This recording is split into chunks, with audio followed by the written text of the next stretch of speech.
So I wanted to. It doesn't need to be in here, but I wanted to start. They've got this cool quote from the Inquisitor on here, and it's got at the start on this one. So it's heresy, such a simple word for such a complex idea, and like so many of the titles bestowed by the followers of the corpse god, utterly meaningless.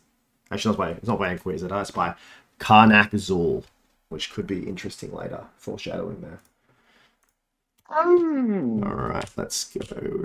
All right. So this campaign set up into 3 parts. So I believe it's 3 parts. So we're going to start with part 1, the belly of the beast. So I'll start with just sort of a general overview, and then I will read a bit, and then we can introduce all your characters. So the adventure begins as the player characters awaken from 200 years in stasis. So you're on the ship. You don't know what's happened. You're there. You're waking. So that's how it's going to begin. You're going to be working your way through this ship. So you are heretics, condemned by the God Emperor for your crimes and sentenced to imprisonment, torture, and eventually death by the Inquisition. Though your crimes are varied, you share a similar fate, having been hunted down and captured by agents of the Imperium and incarcerated aboard the Chains of Judgment, a prison barge on a course for the core worlds of Calaxis Sector and its capital, Scintilla, where the dungeons of the Tricon Palace await you. Benefiting your nature as dangerous criminals, you were placed in stasis, held in a state of limbo to ride out the journey, powerless to change your fate. Now you have awoken, the feeble lights of the stasis crypt greeting you as you stumble from your casket. I'm imagining, what's it called? That first Halo level where you open up out of the stasis thing. And it's just like, oh, this kind of thing like that. As you stumble out. Strangely, though, no leering guards or armored troopers stand waiting with manacles ready. Looking around, you see others like yourself emerging from their own caskets. You also note the walls and floor are thick with dust and age. It's sort of like the room around you is falling apart. The lights are sort of flickering. There's dust, there's grime. It looks like it hasn't been well kept for a long time. You cannot help wonder just how long you have slumbered and what has happened in this time. So you've woken up in this small room. There's a dozen stasis caskets that line the wall, and each one of you wake up, you stumble around, and you see each other. Do you just want to introduce your characters then? We can go. I'll go from the cameras. We can go Aaron, Andrew, and Jake. Cool. Music. Cool. So as I'll read this in like first person, I guess. Yeah. So as I wake and step out of the little pod I've just been sleeping in, I look at my hands and see a little bit of red lightning flicker between my fingers, and I think to myself, "Yep, I've still got it." So my name is Costella. I grew up in one of the warring tribes on the feral world of Lecanthos in the Calaxis sector. As an orphan, I barely survived as an unwanted outcast. However, early in life, I realized I could sense the impact of a blow just before it struck. I stopped avoiding the beatings from my tribe's warriors. Though this earned me many scars, it also sharpened my power until I could dodge any blow. The warriors' derision turned to awe, then terror, when I began summoning vicious bolts of darkness to consume anyone who dared raise a hand against me. I rose from an outcast to an avatar of destruction, carving a bloody path through Lycanthos before being noticed and captured by the Inquisition. Excellent. Cool. All right. Andros. Yeah, my name is Barbaroth, and I'm here to kill some people right now, even though we're in custody, apparently. I love corn. Corn is great. I've pledged myself to corn, and all I want to do is unleash some Cornish fury on people. It took a whole company of guardsmen dead to capture me, and a concentrated inquisitorial effort. I'm part of the World Eaters. no one knows where I'm from, and I won't tell. And I'll jump in any warband leaving the Eye of Terror to just cause some havoc, all in the name of the great Khorne. Have I mentioned him yet? I really like our patron saint, Khorne, the god of chaos. Did I say that? I love him. Cool. Awesome. Nice. And Jake. Alright, as I get out of the pod, I do like the Toji fishy grow thing where he just checks over his body, flexes his muscles, looks in a mirror and just does like a cheeky bodybuilder pose with his bicep. Alright, so I'm reading the character history, is that correct? Yeah, pretty much. Sweet. The Alpha Legion warrior who refers to himself only by Ciro was captured within the heart of the Calaxis sector on the shrine world of Mesebus Quintus. He eliminated 2 platoons of Mesebus Janissaries before his capture. Though the Inquisition does not realize it, Ciro allowed himself to be captured so 4 of his fellow Alpha Legionaries could steal an ancient and valuable tome from the cathedrals of Mesebus Quintus. Now incarcerated by the Inquisition, he trusts in his own resourcefulness to escape. And then I just do the rock chest titty thingy. Just pumping it up. Yep. Excellent. So yes, these are the 3 people, or the 2 other people you each see around yourselves. Now, you do also notice, as we was mentioned before, that you don't have any of your armor or weapons on you. So right now, you just, as the 2 Space Marines, you're probably quite scarred. You know, you're angry looking things. You've been changed by the warp a little bit, and you're just in your, as you see, your standard issued loincloths. They cover just a little bit of modesty. That's all we have. Whereas we have Castalla, you still got your, like, what are they called? Your, just like, they almost look like from the movie, those slave robes at the moment. So like what you have on your character sheet currently, but without any of the extra equipment that help you harness your abilities and things like that.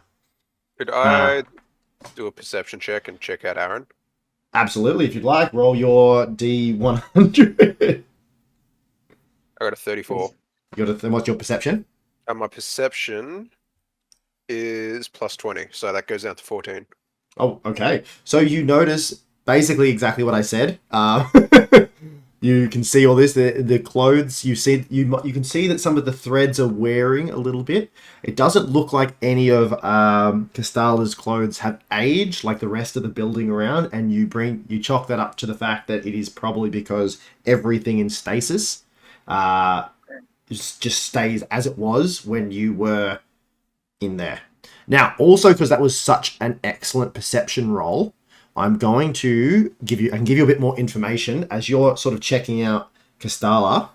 I'm going to tell you what you notice in the room around you as well. So the room it's a low ceiling and it's lit only by 2 flicking emergency lumen globes. So you see they're sort of in the middle of your circular caskets. Besides the casket, there is a cogita column in the center of the room. So what that is, it's the 41st Millennium computer. So it's like this screen that's flicking on and off, and it looks like it's in standby mode. So this device task was to monitor the stasis of your pods. There's also a single closed hatch in the wall of the crypt with the legend, or with the writing above it, Stasis Crypt XX above it. Yeah, so that's what all you notice in the room as well. Cool. So what do you guys want to do?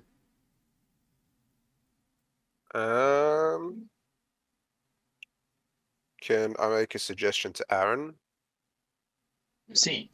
Do you want to use your mental abilities to see if there's anyone in the vicinity? I would like to do that. I'm going to pull you. So what? So your psychic powers are more attacks, yeah? Concentration and like evasion stuff. All right. So I can see or like sense when I'm about to be hit. Cool. All right. I'm going to make you got awareness. You're trained Forbidden War, scrutiny, stealth, perception. What's scrutiny? I'm gonna for that using that. I'm gonna make a scrutiny roll. So that's your perception, and you get plus 20. So your perception, you get plus 24 to your roll for perception because you're going to scrutinize and use the powers of the warp to try and work out if anyone is around you. So I need to roll the lowest possible. Yes. So you need to beat 48 or lower with a plus 24 to your roll. Got 71. Yeah. Okay. So you don't notice anyone. Yeah. You don't notice anyone outside. You look around, but even you're feeling, you notice that there's not as many people. You can sort of feel there's not as many people that are on this ship as there should be. Like, this is a huge prison barge, and you don't feel the amount of people that should be on a normal prison barge. They're there. Hey, Daniel. Yes. To clarify, so he rolled a 71. Would he minus 24 on that? Yeah. Would that pass, actually? Yeah, that passed. It was 47. Oh yeah, true. Yes. What are you talking about? Yeah, no, that was probably the same one. So you do notice that there are people around. Then you notice a bit more. You notice that there are people around, but not nearly as many, and not nearly as many that should be near where you are right now. So it should be teeming with life, this ship, and it should be teeming with people around your stasis chamber, but there's not. All right. What else do you want to do? I want to go up to that computer that you were saying was in the middle of the room. Yep. And interact with that, kind of see if there's anything that will activate in my presence, or turning it on, pressing any buttons. Yeah, so as you press a button, you don't even need to roll for that. Because it was sort of stuck in standby mode, it just blinks to life. The first entries are the memory list and your names and dates when you were captured, when you were put into stasis. A notion indicates you were to be taken to the installation Obsidian Magna for debrief and summary termination. A second notation mentions that the certain items in your possession at the time of capture were held in Investigation Laboratorium V, or 5, whereas you are now in, what room are you in? Crypt XX. Following this one, there are 3 months of regular and identical weekly status updates from your caskets, interrupted by this message. Alarms triggered in the main prison hold. General prisoner uprising in effect. Emergency lockdown protocols active. Sealing sanctum gate between prison hold and upper deck. Sealing stasis crypts 1 through 20 on Medicaid deck 3. Sealing investigation laboratories 1 through 5 on Medicaid deck 3. Medicaid deck switched to tertiary reserve plasma power generators. And then the next message, it keeps going through. You're seeing this come down like you would. Well, it's actually, I'm actually going to say it's reading it out to you. And it's going lockdown protocols in effect, pending uprising resolution, pending. And then after it reads that out, you can keep going through the updates, and you quickly realize that the date stamps that continue for 200 years. So you've been in stasis in these caskets for over 2 centuries. Eventually, you reach the final message in its memory: reserve power generation below 1% power. Unable to maintain operations on stasis crypts. Unable to maintain lockdown protocols. Initiating termination protocols on stasis crypt inhabitants. So stasis crypt XX termination protocols overwritten. Stasis crypt 1 through, I think that's 109. X1X. I think it's 109. Yeah. Crypt. So stasis crypts from 1 to 109. Termination protocols active. Stasis crypt operations switching to emergency standby. Stasis caskets deactivating and lockdown protocols inactive. So that's all, and then that's with the final message, and then it says pods with your names on it open. So Barbara Roth happy. After this point, a prompt comes up. And it says it offers to deploy a remote access point. And it says accept or not. I say yes. Let's accept it, boys. Yeah. Excellent. So, as you do this, a little on the desk next to the computer column, open the, you see this, psh, and this servitor skull pops out of right in front of you. It looks you, all three of you, up and down, and goes, "How may I be of assistance?" We would like to get to Investigation Lab 5. And Excellent. then to the kitchen for corn. Excellent. I can show you the way to Investigation Lab 5, Interrogation Lab 5. Is there anything else you'd like to know before we set out? Can you do like a check? Can the servitor tell us how many people, like how many Inquisitors are left on the ship? Can we ask it? You can ask it. It sort of, the light flicks in its screen, and it says, "To my available knowledge, where is he? Inquisitor still active. Interrogator.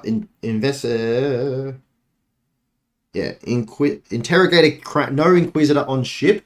Interrogator on ship. Interrogator Crane was the person in charge of the broken judgment, and is, to my knowledge, still active." Can we get it to send an SOS beacon to Crane, but ping it to the opposite end of the ship so we don't see him?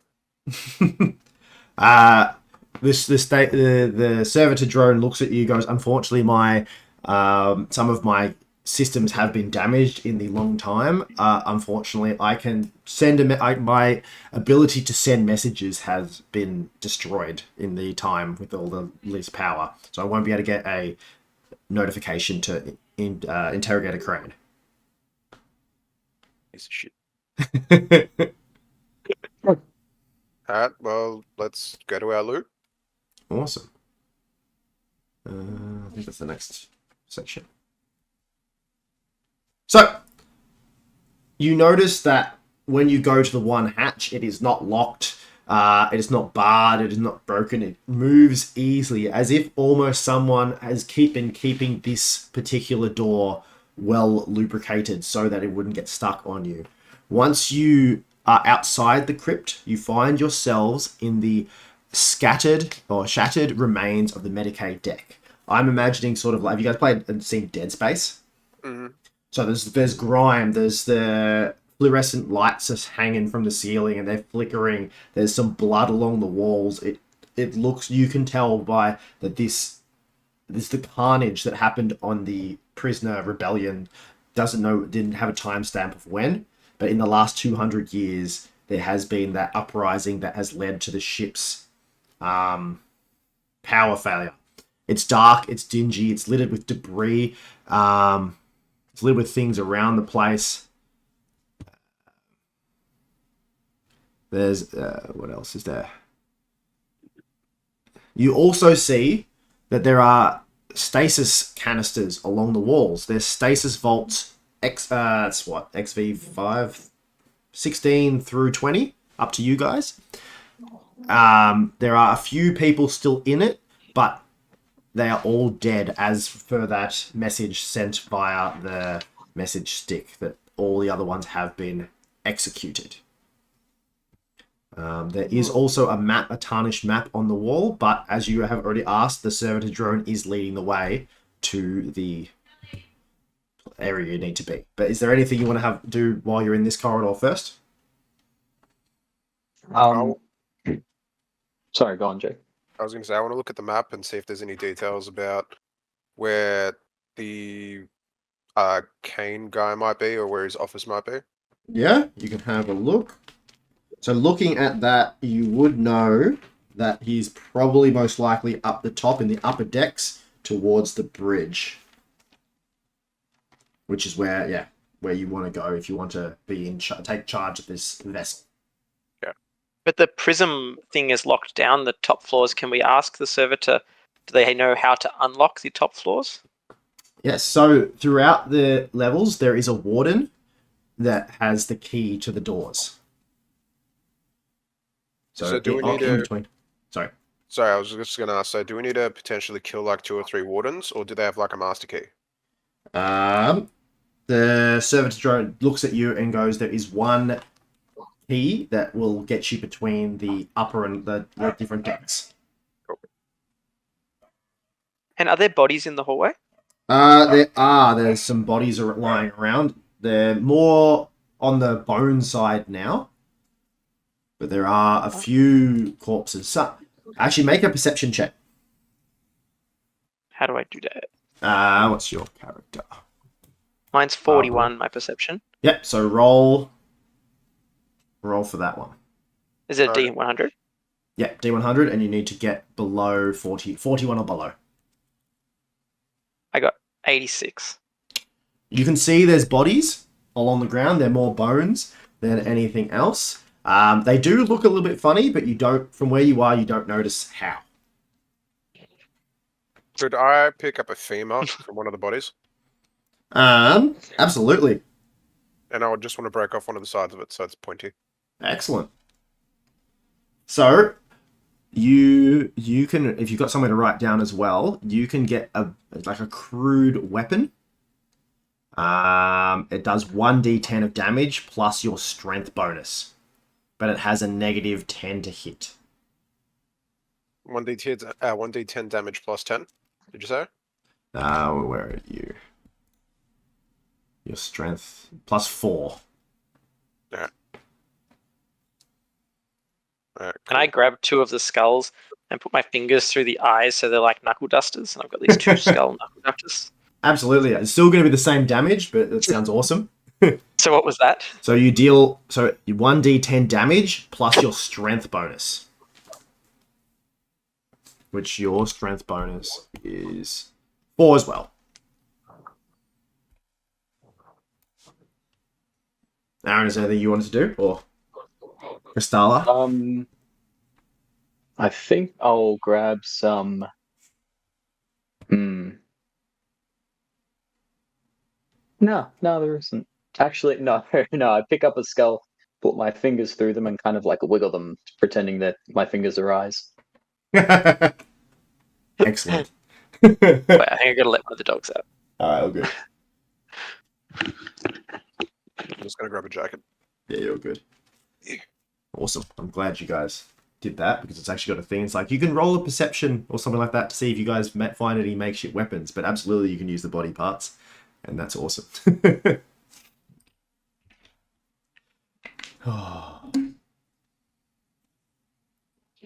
I'm reading the next sort of bit as we go, and I'm sort of like, I'm thinking of there's going to be a lot of Dead Space and Halo comparisons to get in the right headspace.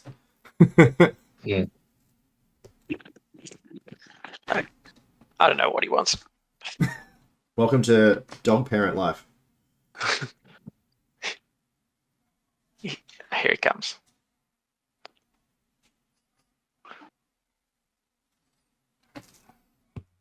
My dog's barking in the background as well. Yeah, that's what we are. So.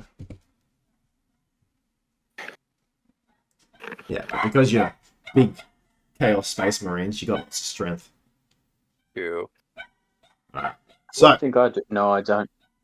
Sorry, go on. what were you going to say, sorry? I'll keep going now. Jake, you're back, yeah? No, I think. Do you want higher or lower when it comes to strength? As in, like, a bigger number? Yeah. Yeah, so your strength's not very good. No. Or But again, your character's not meant to be going around punching things. You're using your psychic powers. all right. Because can you use your psychic powers even though you don't have your gear? Do you reckon? Wait, where is it? I think I can.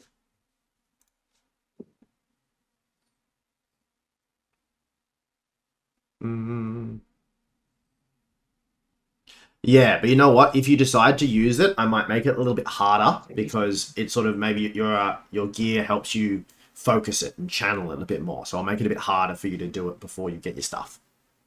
Yeah, sounds good. All right. So you're still going. You've got your makeshift weapons now. You've got Zero has the sharpened femur. Barbaroth has his 2 skull knuckle dusters, and Castella standing at the back with her hand through the skull, just going, hello! Sort of like a little Zoidberg kind of thing, just going like, hello! So, you're traveling along the corridors. It's dark, it's dingy. You guys, you're just looking at all these dead Imperium officers and just going, fucking good. Don't need that shit. Though, Barbaroth's a bit sad because he wants more people to kill.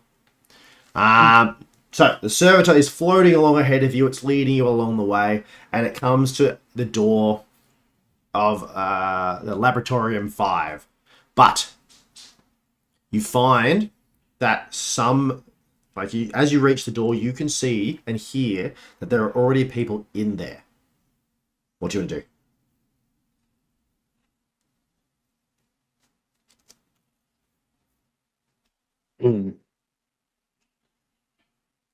You muted. Is the door, shut? It is not shut, no. So it's open. Okay. Can I listen in to hear the conversation to see what side they're on? Yeah, absolutely. Sweet. Roll perception. I got a 50. A 50. What did you need to beat? I don't know, you didn't tell me. No. So with that kind of thing, now with this one, you literally just need to beat your perception things. So your perception is 49. So you missed it by 1. Oh, man. That's dick. So yeah, I think this is the main difference between this kind of mechanics and D&D, whereas I don't have to think of a number. You just have to beat your scores, and then you do it or not. Can Barbaroth smash on the door and say, I'm going to get you? It definitely can. So give us a good Barbaroth smash. Yeah, give us a good Barbaroth yell. I will kill you all.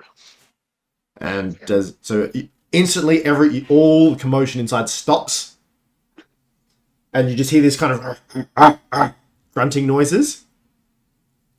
Are you in plain view? Have you jumped out, or have you just hit the door? I just smacked the door. All right. So you can you hear these things start to come towards you, but you still don't know what they are because you're still beside the door.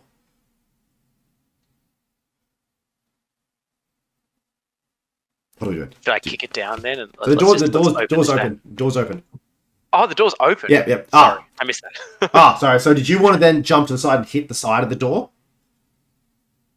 Or do you just want to hit it? So say you've got the door here. Are you just to the side of it and smashing on the wall? Nah, Barbaroth wants to kill. Barbaroth is in view and he's smacked it. So before you smacked it, I was just gonna say as well, you see sort of 6 carrion hunters in there. So there's sort of 6 feral kind of humanoid people.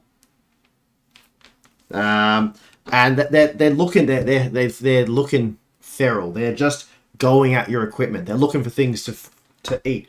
I'm imagining, I was saying Aaron when you guys left, to sort of like Halo, like they're sort of like the grunts running around, not sure what they've got. They're trying to, a few of them have successfully pulled out one of your sets of armor and your weapons. But because they're feral humans, they have no idea what they're doing. So one of them is just like, there's 2 people holding a bolt pistol. Someone is trying to pick up an axe. And they're just trying to do all this as well. So they're fighting over the gear. They're trying to get it. So they're pulling between the tug of warring, the bolt pistol. They're trying to do this. And then Barbaroth comes in, smashes the door, and then lets them know that they all face you. And you can see in their eyes that they're just like food. Barbaroth's going to charge them. All right. Before you do that, though, we're going to roll. Everyone roll your D100 for... so, I'm sorry, there are 6 of them. So roll for initiative. So roll your D100. I'm just going to roll all of them as 1. I rolled 69. I rolled 87. I rolled 16. Oh, that's awesome. No. So What? Oh, I thought... so it's like golf. The lowest one is better. Yes. Wow. What did you get? Sorry, Jake? What's your 87. 87. Castella got 69.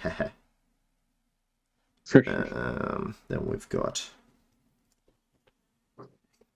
Carrion Hunters. I'm going to do 1, 2, 3. Actually, I'll roll them all individually. Andy, that's a very nice elbow in the background. Elbow. Nice. That's Laura and the Greyhound Charlie. Beautiful. Ha! I got a 69 too. Wow.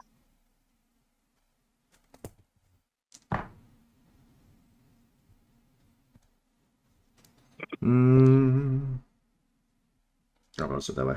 4 CH, 5 CH. Let's put 1 after Jake. 0 and 6 CH. Alright, so Barbaroth, you are first. Go for Yes. it. So are they running at us?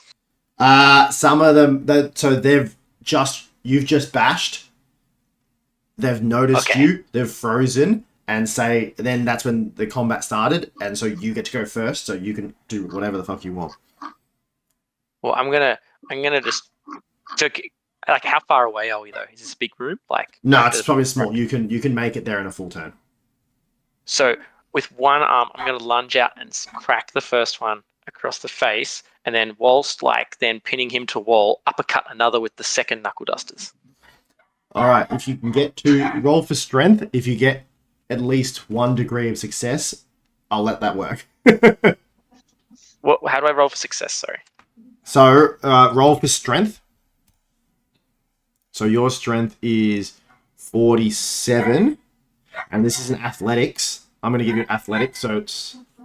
I got 51. My strength is 47, but I get add 4 strength because of my Space Marine implants. So I got 51 out of 51 then. 51, and then plus which one, sorry? No, so I rolled 47, but my strength is 40. I rolled 51, but my strength is 47. But down the bottom of mine it says because of Space Marine implants, I get plus 4 strength. Oh, nice. And then you also get plus 4 because of your strength bonus. So it's plus 8. And then because of athletics, I'm giving you a plus 10. So you get plus 18 to your roll. Sick. So then it's well below the 47 I need. Yep, so I'm absolutely going to let you hit both of those guys. How much health do they have?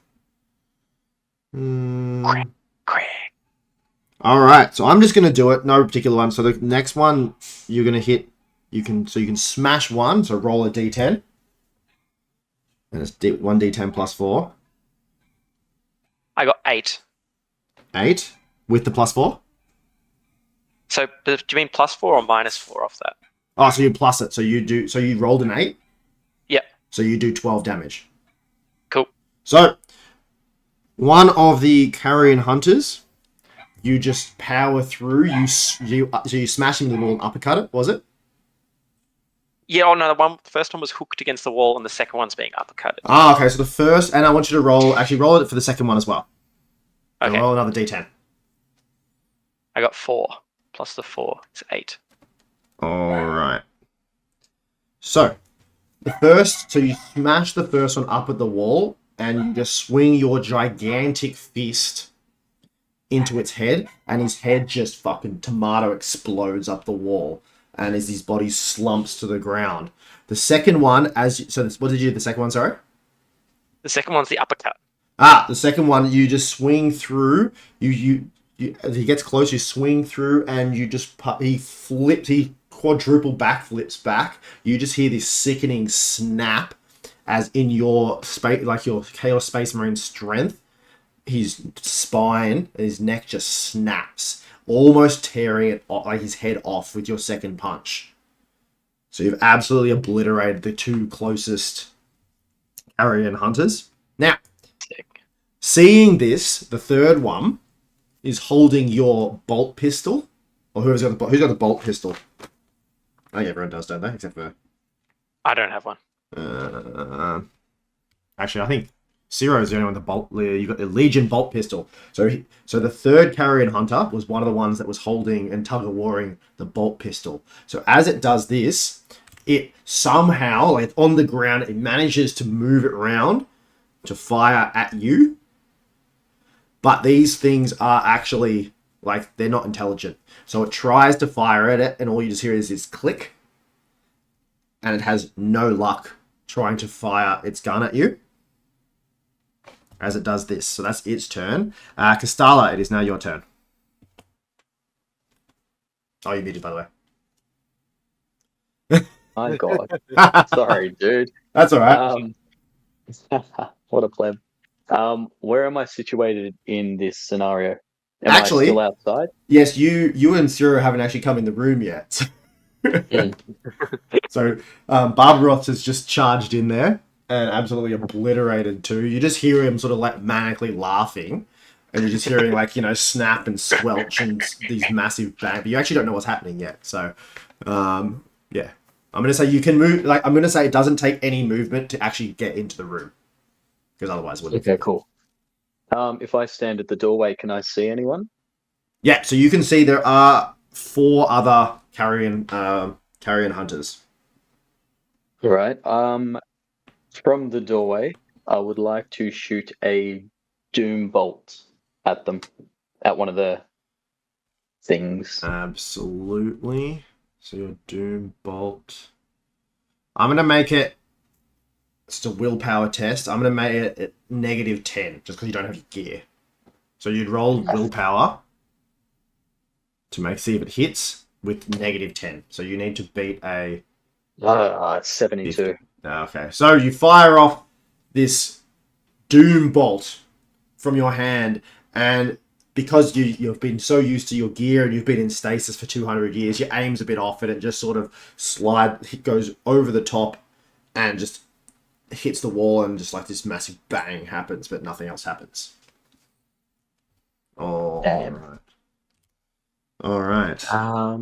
Yeah, that's it. That's my turn. Yeah. All right. Carrion Hunter number 4 is going to pull out his shiv from the back, and he's going to run at where are we? At Barbaroth.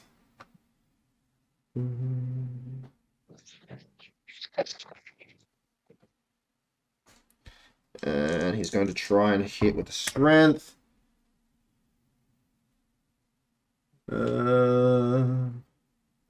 That's a 94. Misses.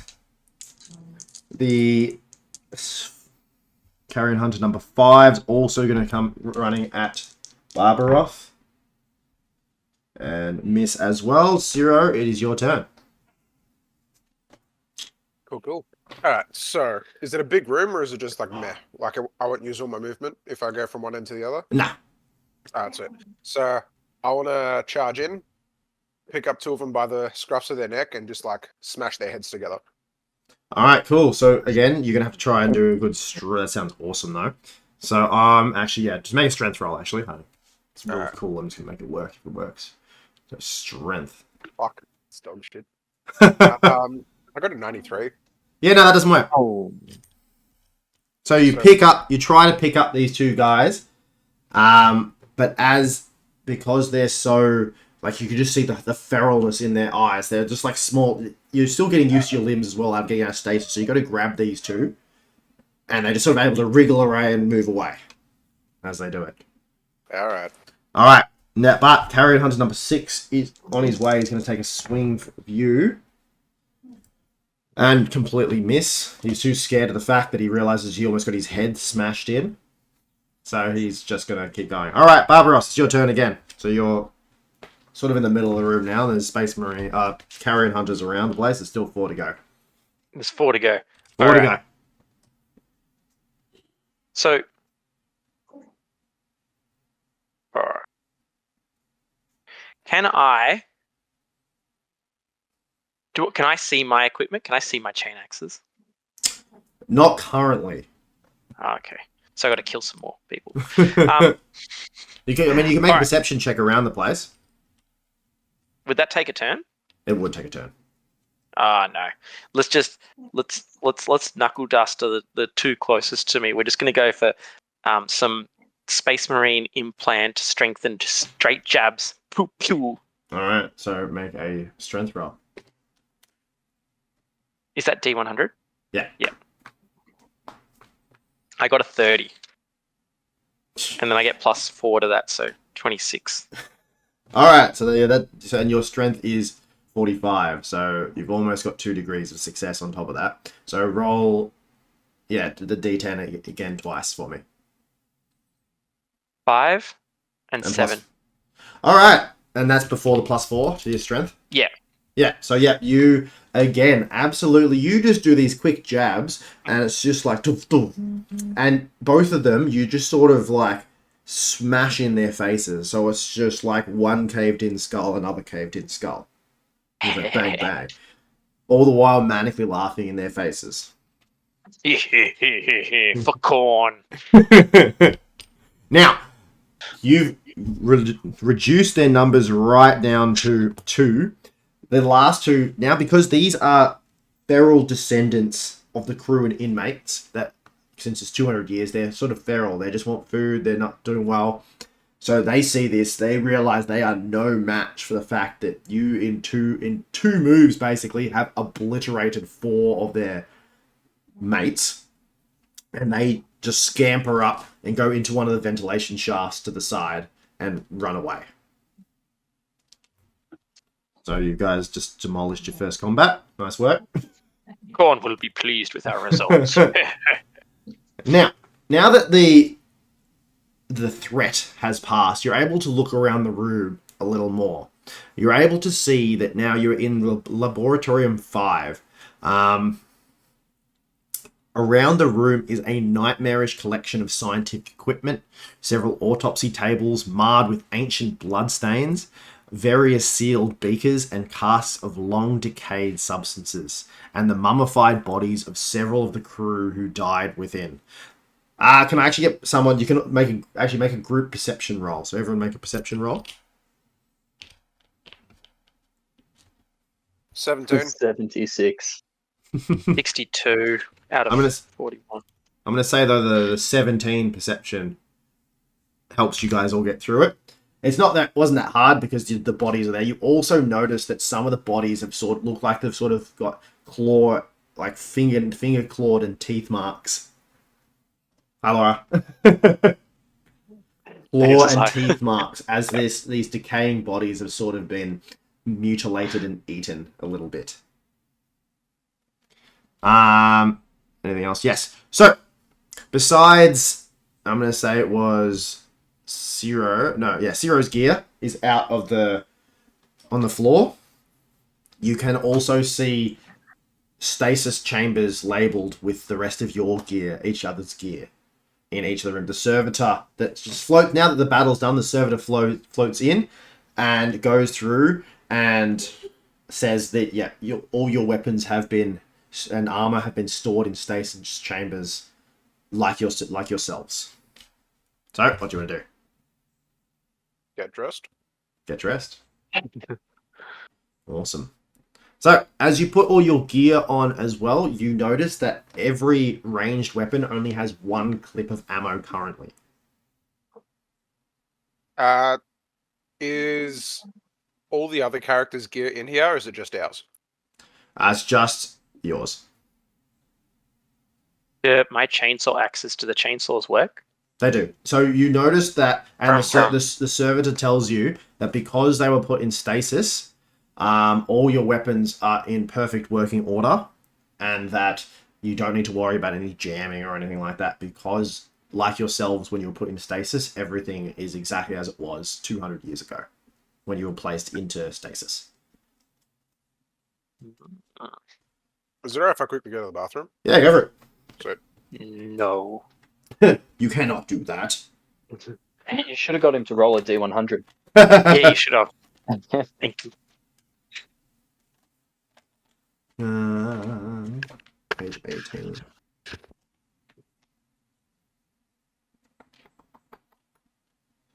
Where's page 18? 16.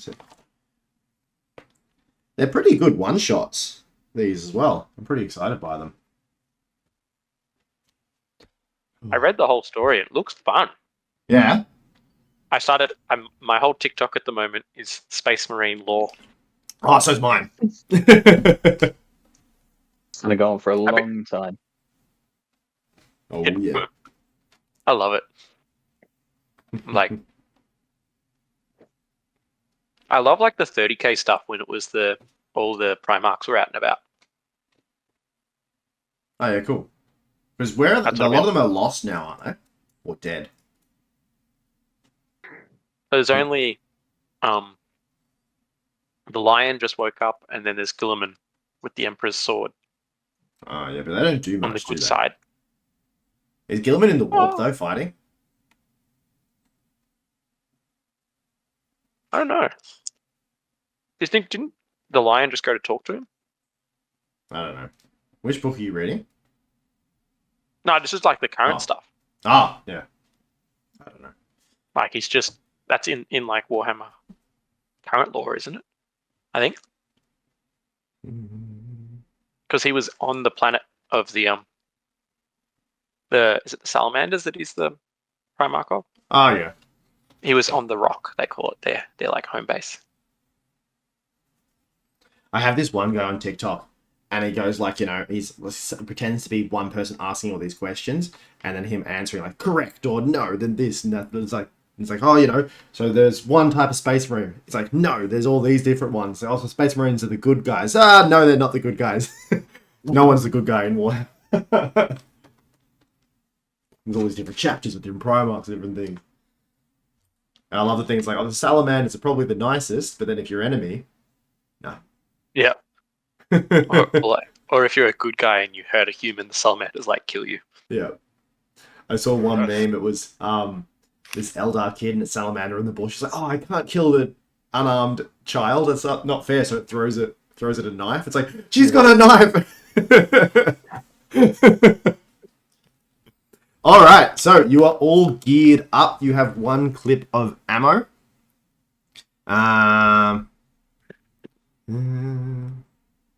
Excellent. And now that there's nothing else in this room, the servitor is still hanging there with you.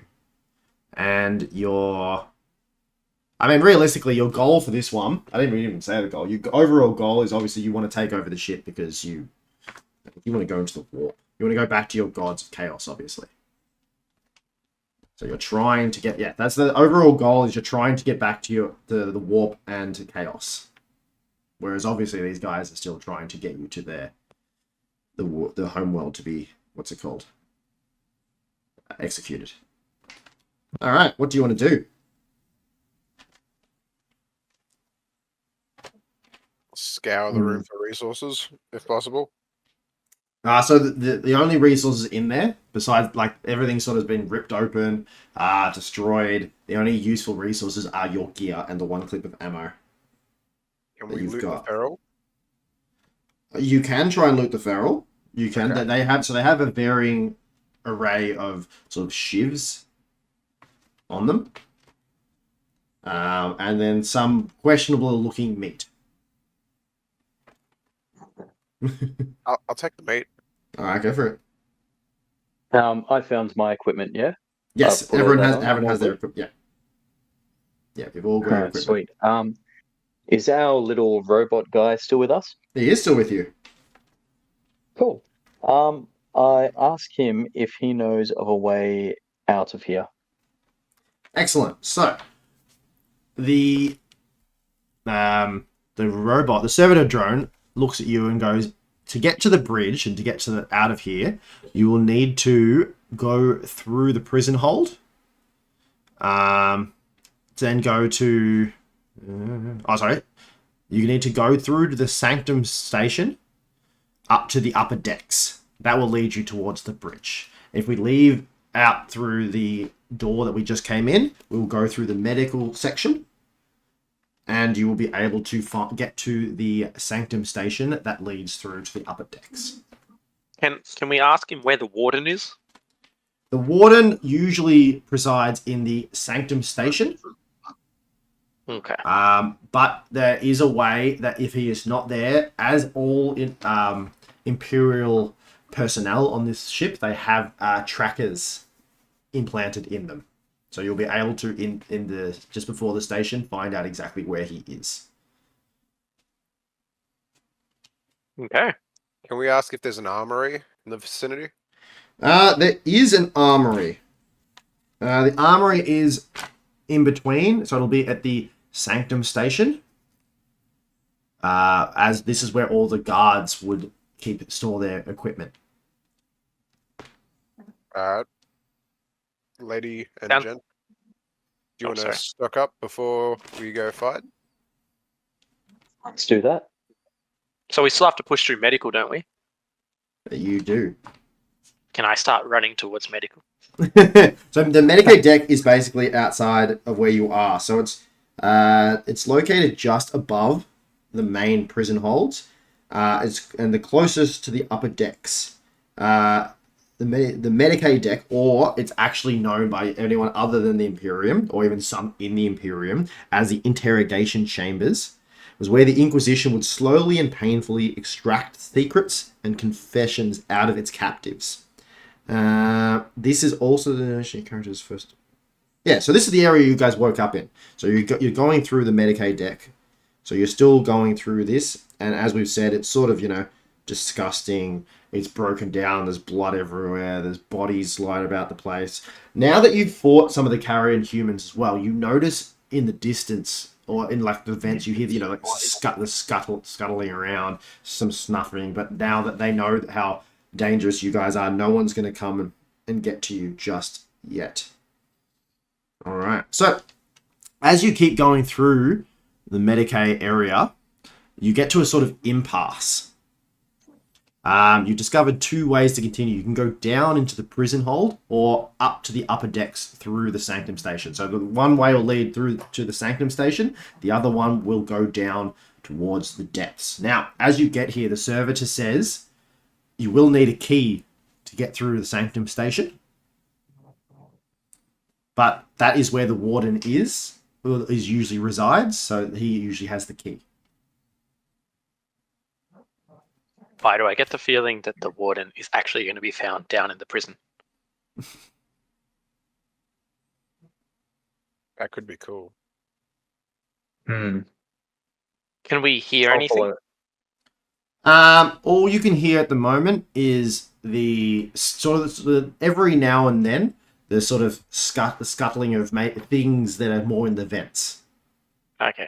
You also hear the groaning of the ships and it's sort of swaying like in the prison holds down below, sort of like groaning, like the metal's groaning and things like that. Wait, you said the wardens have chips in them, right? Yep. So can the floating skull tell us where they are? There is a.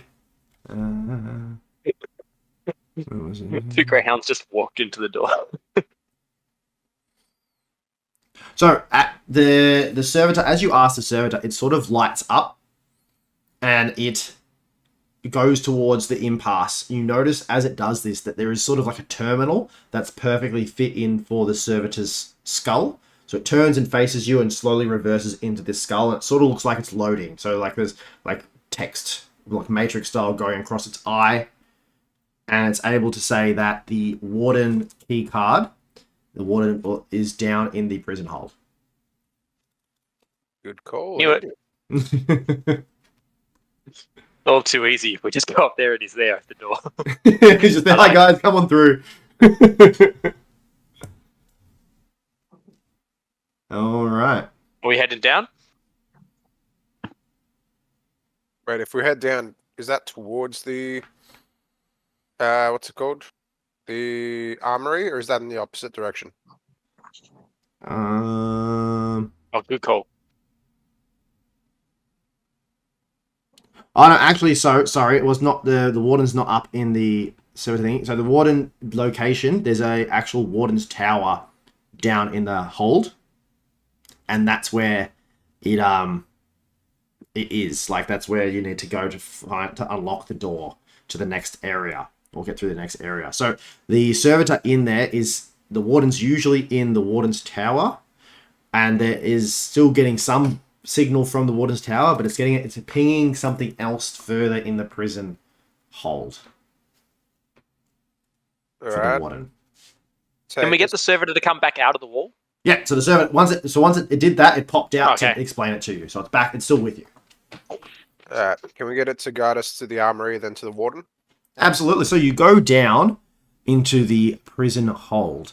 So, once you start going down this path, you easily see a structure that's raised above everyone else. The servitor explains to you that that is the warden's tower, where the armory would be.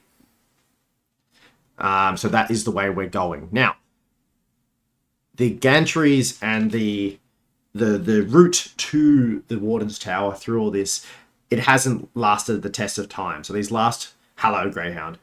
Which Greyhound is this? This is Trev. Hi, Trev. Everyone says hi, Trev. Trevanian. Ravania. After a book character. That's cool. That is pretty cool.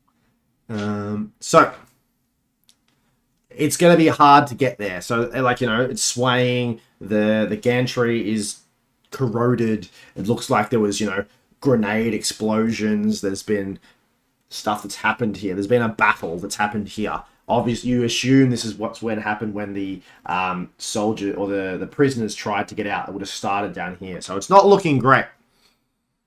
Do you want to keep going through it? Yes. Yeah. Yeah.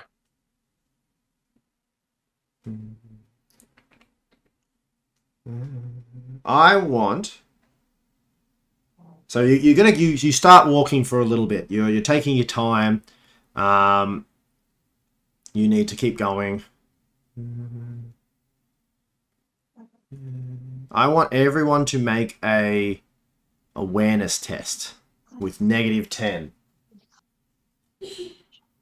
Wait, I've got +20, so would that just be +10? Yeah. Alright, cool. I got 55. Is that, and what did you need to beat? Which one's awareness? 49. Awareness is perception. That's in skills. Yeah, cool. What happens if it's ticked off as trained for me for awareness? I'm not 100% sure. I'm just leaving it at that. So just keeping it like normal. Right. I got 17. Nice. Yeah. Holy shit. Oh my god. So +10, do I minus that from what I rolled? Oh, no, you add it to Add it. So yeah. Fuck. Alright, 98. Oh god. And Ciro, what did you get? I got 55. Excellent. And what did you need to beat? 49. Oh, okay. So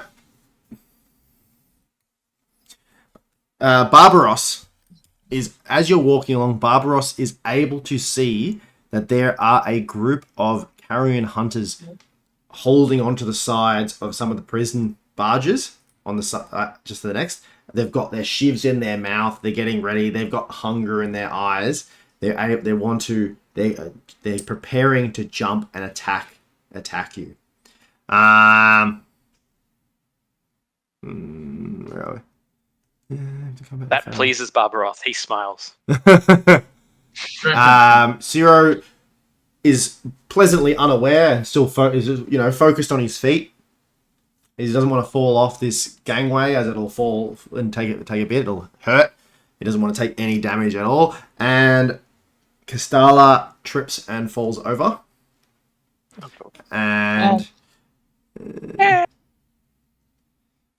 actually, I'm gonna make Castala actually with the 98 trips on because it's swaying in the because these ships are huge, it's swaying sort of like the internal breeze, and she falls off onto a lower platform. Mate.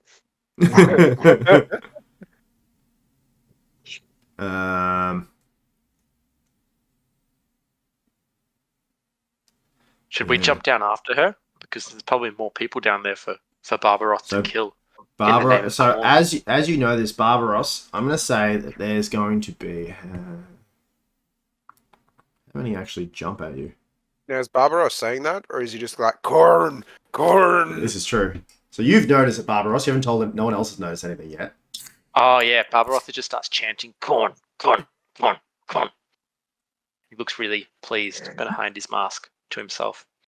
All right, I'm going to make it that 4 jump at you two, Barbaros and Ciro, and the last 2 jump down to Castalla, seeing that they fall. At the last second, they change and jump down. So, Barbaros, seeing as you were so perceptive, you see them coming, and in air, you're able to make an attack before you roll initiative. I'm a bit confused how the double chain axes work, because it says when I use both, there's like... Oh no, I'm getting confused. These are just... So yeah, I'm going to swing both my chain. I'm going to start the chains up. We're going... And then I'm going to try and like cut them in half mid-air as they fly at me. And you're going to use attack with both? Yeah, it says both is a full action, but it's +0 then. Yeah, instead of +10. So does that mean it's 2 attacks technically? Yes. But cool. Yeah, so I'm gonna make you roll, and you attack 2 different people. Yeah. Yeah, so yeah, you're gonna roll. I'm gonna make you roll it twice. So am I rolling D100? Yeah, and you're trying to beat 47, but I'm assuming you still get the +4. I get 57. Damn. And 62. Oh no. All right. Barbaroth's good rolls have... So, is this actually, no, you still get +8, don't you? Yeah. If it's a strength check, does your armor give you +20 strength? Oh, it does give me +20 strength. There we go. And you've got unnatural characteristics, remember, as well. So you got +4. So you got +24 to both rolls. Which was 57 and 62. I think that does it. Yep, that both of them are good, aren't they? Yep. All right. You had me worried. Thank you. And how Actually, much? I'm fine. Barbaroth has a gleeful smile on his face. I'm not even going to make you roll for these. So as two of the 4, the first 2 with like frenzied bloodlust in their eyes charge at you, you just equally with bloodthirsty bloodlust in your eyes swing these 2 massive chain axes and completely cleave both of them in half. You just do like this kind of, and you cleave both of them in half, and their lifeless bodies hit the side of the gang tree, and then just go ka-dunk, ka-dunk, ka-dunk. And blood goes all over Castalla on the lower the lower gangway, as blood and entrails as they fall out of these bodies, and it's like as they fall to the ground, the deck below. All right, I want everyone to make a what's it called? Initiative roll. 22. Thank fuck I finally get a good one. 42. 64. So that's... I've got 2 less carrion hunters to worry about now. So was that what tough was that? What check was that again? Sorry. Just a straight roll. Okay, I got 42. So Ciro, you got.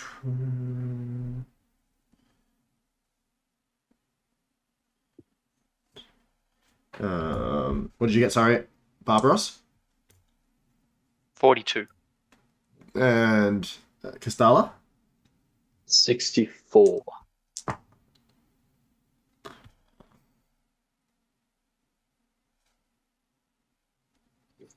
I'm gonna do Barbaros. And then number 4. Actually, I'll do Castalla and 4 CH. All right. So, even though you guys mostly got amazing rolls, the 2 carrion hunters that are up with both Barbaros and Ciro rolled better. So they are going to go first. So one of them is holding a pipe, and the other is holding a scrap knife. So there's 2 of them. So they're going to, seeing Barbaros absolutely obliterate 2 guys, they're going to actually stay away and go for Ciro because they don't want to get close to that axe. Is that 100? Is that a 0?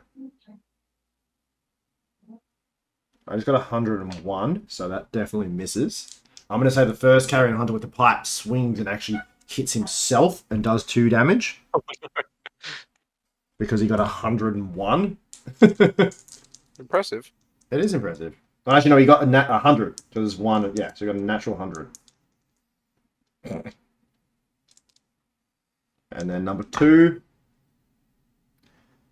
got an 11. So that's definitely going to hit 0. That's going to hit and do 3 degrees of success. Is it? What's their strength? No, 2. So I get to roll. It does 1d10 plus 3. 5. 10. So it's giving 0, 10 damage. I've got. Oh, you got armor points. piercing as well. Actually, yep. There's no penetration on these. So the first one was 5, and the second one's 5. So it doesn't get these strength. I don't know how this works exactly, but I'm just going to do it like this because it'll get stronger. Neither gets through your armor. Cool. So you take. So they just sort of this the. Actually, the second one, he just takes a swing, he takes a stab, and it just skids off your armor. All right, Zero, it's your turn. Can I Spartan kick one of them? Absolutely. Now, would that be half movement or? I'm gonna say it's half, yeah, because they're right on you. So yeah, I'd like to Spartan kick the one that swiped at me, and then I'd like to use my pistol for the other one. Excellent. So I think it's just a standard attack. Yeah, standard attack. So make a melee or ranged melee at plus 10 bonus to ballistic or weapon skill. So I think it's a weapon skill. Actually, no, this you don't. You've got 2 things. So I'm gonna make it a strength skill. The strength's better. Fuck, Anyway. that is ass. That is fucking ass. Oh, that was 92. Yeah. Oh yeah, No. that does not work. I So just fucking tickled his belly button. yep, and then you want to. All right, so you want to shoot. So you go to stomp and you just slam. Actually, there's actually a thing that's making me do as well. So since you slam your foot down on the ground, where was it? I need you to roll an agility test with plus 20. Oh, that's fucking shit. So you're going to need to basically get a 19 to beat this. Wait, so is agility athletics? Oh, no, it is. No, it's not. Not for this one. Alright. Just a straight agility one. 70. All right, so you stomp so hard that the gangway sort of slips and moves and slips. Everyone rolls around, but you fall over the edge and you land on the same gangway with Castella down below. Can I try and frog splash onto one of them? No, you just sort of land. Okay. You could dunk. Massive explosion. You got this fucking 7-foot armored up dude. Just goes bang and hits the gangway. It shakes a little bit. Everyone's sort of steady on their feet but keeps going. All right, and that is number 3. That's down with Castella. Gonna take a swing. I got an 11 as well, so that's 2 points of damage at Castella. That's fucking awesome roll. Thanks to me. Yeah. Wait, on the D100, Can I- the 10's 10 and the 00 is 100, yeah? I always get confused. I'm sorry. Yeah, I think so. Or was that 0? I don't know. No, D- there wouldn't be a 0. No, there wouldn't be a Because 0. it's 1 to 100. Yeah. So it'd have to be. But if you did 00, you'd still... Oh, yeah. It knows me. Anyway, so yeah, so that's, I'm just saying it's an 11. So what did you want to do, sorry? I've got a precognitive dodge, Oh, yeah. I guess. Yeah. So roll for that. Oh. All right. So, so that's a reaction, and it goes through. Perception. It's a perception test, Yeah. and -10. So I take away 10 or add 10. You take away 10 from your... Oh, no, you add 10 to your roll. No, take away. Cool. Yeah. Oh my fuck! It's 100. Mate, what is this? You- You decide that at this moment there's a bit of dust in your eyes from your fall. Or there's a bit, no, sorry, actually even better. So you're covered in blood from Barbaros's last attack, and you decide that now is the perfect time to start cleaning your face and getting the blood out of your eyes so you can see. So you're rubbing your face, and you have absolutely no idea that this attack is coming at all. Great. Oh, you got 2 armor points. So how much health have you got? 10.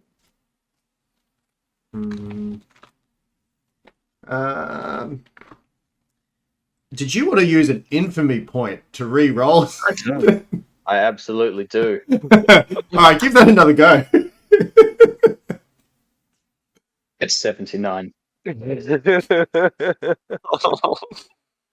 Fuck. Okay, so where's the attack? One more. No, you can't re-roll it again, I don't think. Oh. So Oh, good campaign's a quick campaign. So I'm just gonna say the first hit hits you and does 8 damage. Now you have 2 armor, so it's gonna hit you for 6. And actually, yeah, that'll do for that one. So it's gonna hit you for 6 damage. Oh. And then so that was your reaction turn. So it is now your turn. Great. I'm going to hit that creature that hit me with a Doom Bolt. Excellent. Let's roll. Now that is a willpower test, so Well, that is 8 penetration damage. That's insane. concentration. What's the willpower? That's willpower. If this is a half action, does that mean I get to do it twice in the one turn if I don't move? Yes. Cool. Sweet. Oh, all right. I rolled a 97. Oh. That's good. I'm That's not good. having a good time with No. this. This is bad. This is real bad. All right.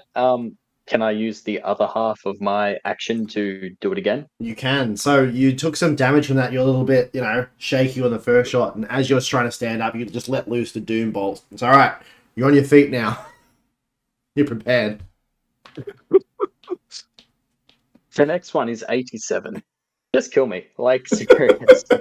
The second Doom Bolt goes off. You're just, trying to make as much noise as possible at this stage, and this Carrion Hunter has really rattled you. So you're unable to focus, and the blood in your eyes still, you weren't able to get all of it, so you shoot over, and you miss, unfortunately, again. And then the last one, seeing that Ciro is on its back, or it's like flying flat down, he's going to take a swing at Ciro. Wait, Aaron is? No, the last Carrion Hunter. Okay. And he is going to just miss, even though you're on the ground. Alright, it is now back to the Carrion Hunters up the top. So they're still taking... Oh, now it's only Barbaros up there. So the first Carrion Hunter is going to take a swing. Miss. Second one's going to take a swing and miss. Actually, that wasn't even its turn. Oh, no, it was its turn. Ciro, it is your turn now. Me? I want to get up. Oh. Sorry, Barbaros, did you actually have a turn? You had your... Didn't No, you didn't. Sorry. I? I went right at the start, didn't I? Yeah, but that was your... Sorry, you should have had another turn. You go first now. Who's still with me? No one. Just 2 Carrion Hunters. Sorry, because I forgot. Yeah, you did. Your one was because you got the perception, so you got a reaction before the combat started. Oh, okay. So at the moment, I have, just to check for me, I have Sorry, plus Jake. 4 because I have Space Marine implants. I have plus 20 from the armor, but then also in my skills, it has the boxes ticked for plus 20 for athletics and intimidate, saying they both affect strength. So do I just have 44 strength plus 44 strength? No, so those ones were like if you were going to intimidate someone, so if you ran up and just like roared at someone's face, tried and scare them off, you get plus 10 on intimidate and plus 4, I think. So I think these ones, they're the ones you have to try and beat. So if you're trying to intimidate someone, you need to beat your strength number. Okay. And if you're trying to do an athletics thing, you need to beat your strength one. Cool. That's how. So, but I still have plus 24 on my strength. Yes. Right now. And plus, so actually you have 28, because remember you plus your strength modifier, which is plus 4. Where's that say that? That's just the normal thing. So you're doing it. Actually, that's only for a skill test, I think. Actually, I don't know. I went doing it. So, like, that's the sort of thing. So if I want you to make a strength roll because you've got 47, you get plus 4 because your 10's 4. Does that make sense? Okay. Yeah. So you have 28 basically to every strength thing. Space Marines are strong as fuck. Yeah, okay. Well, I'm going to use both my axes again. Yep. For one full action. Yep. And I'm gonna take a swing at both of them. One axe at each person. Yeah. So you basically need to get, if you get less than 60 or something like that, or 70 something, 75 or something like that. Cool. All right. So just roll the die. Yep. Roll for both hits though. So just roll it twice. I got 44 and 32.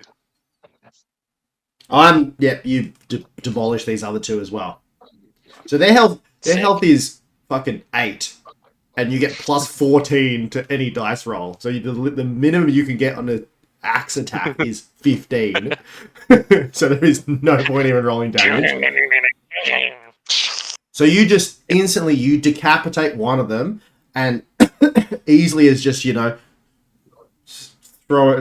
swinging a stick in the breeze, you're just decapitating these guys. The next one, you just want to add a bit. So you just slowly lower this chain axe through the middle of this guy and split him in half as all the blood spurts all over you.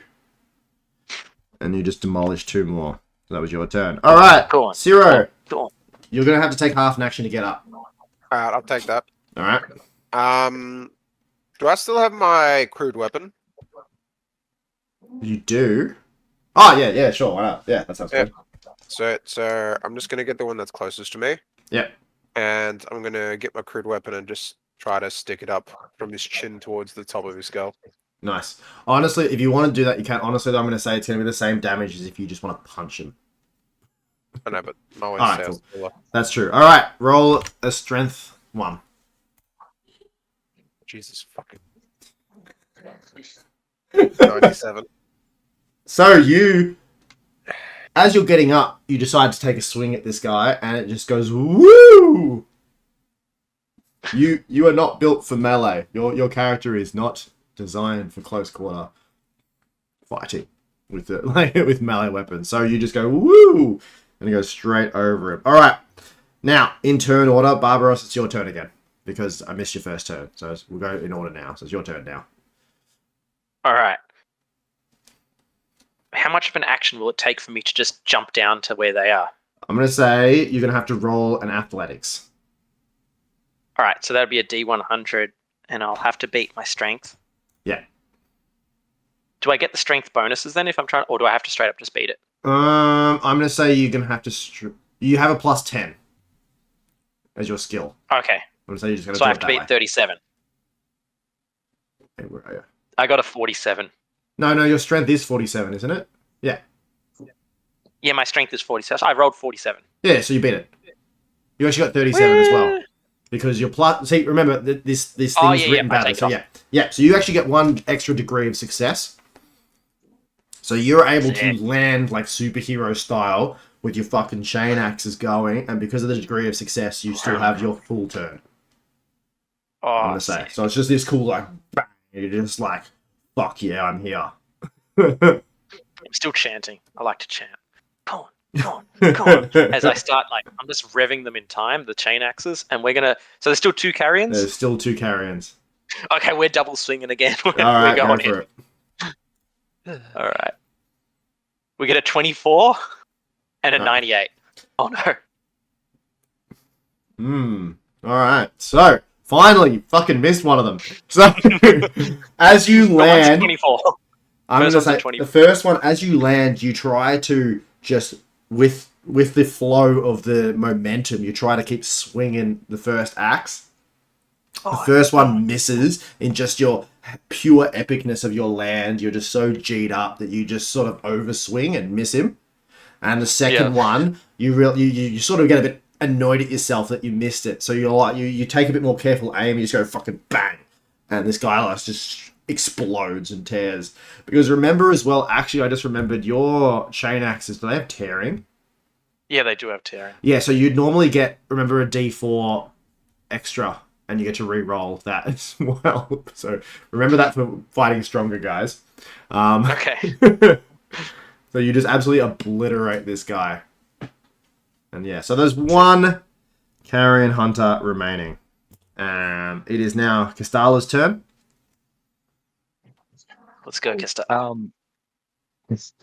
Can't get any worse. Oh, how close is the last enemy in relation to me? It's still like, I'm imagining it's a gangway, so it will take you half a turn to get there. So not far. My Doom Bolt has a range of 80 meters, so I can hit it without needing to absolutely move. fine. Yeah. All right, sweet. Well, then I'll do that. And 92. Which website are you using for this dice roll? I think we need to change to rolladie.net. Rolladie. You know what? I actually will. You know what? For fun's sake, I want you to change it. I want to see what happens if you re-roll it on this site. I want to see what happens.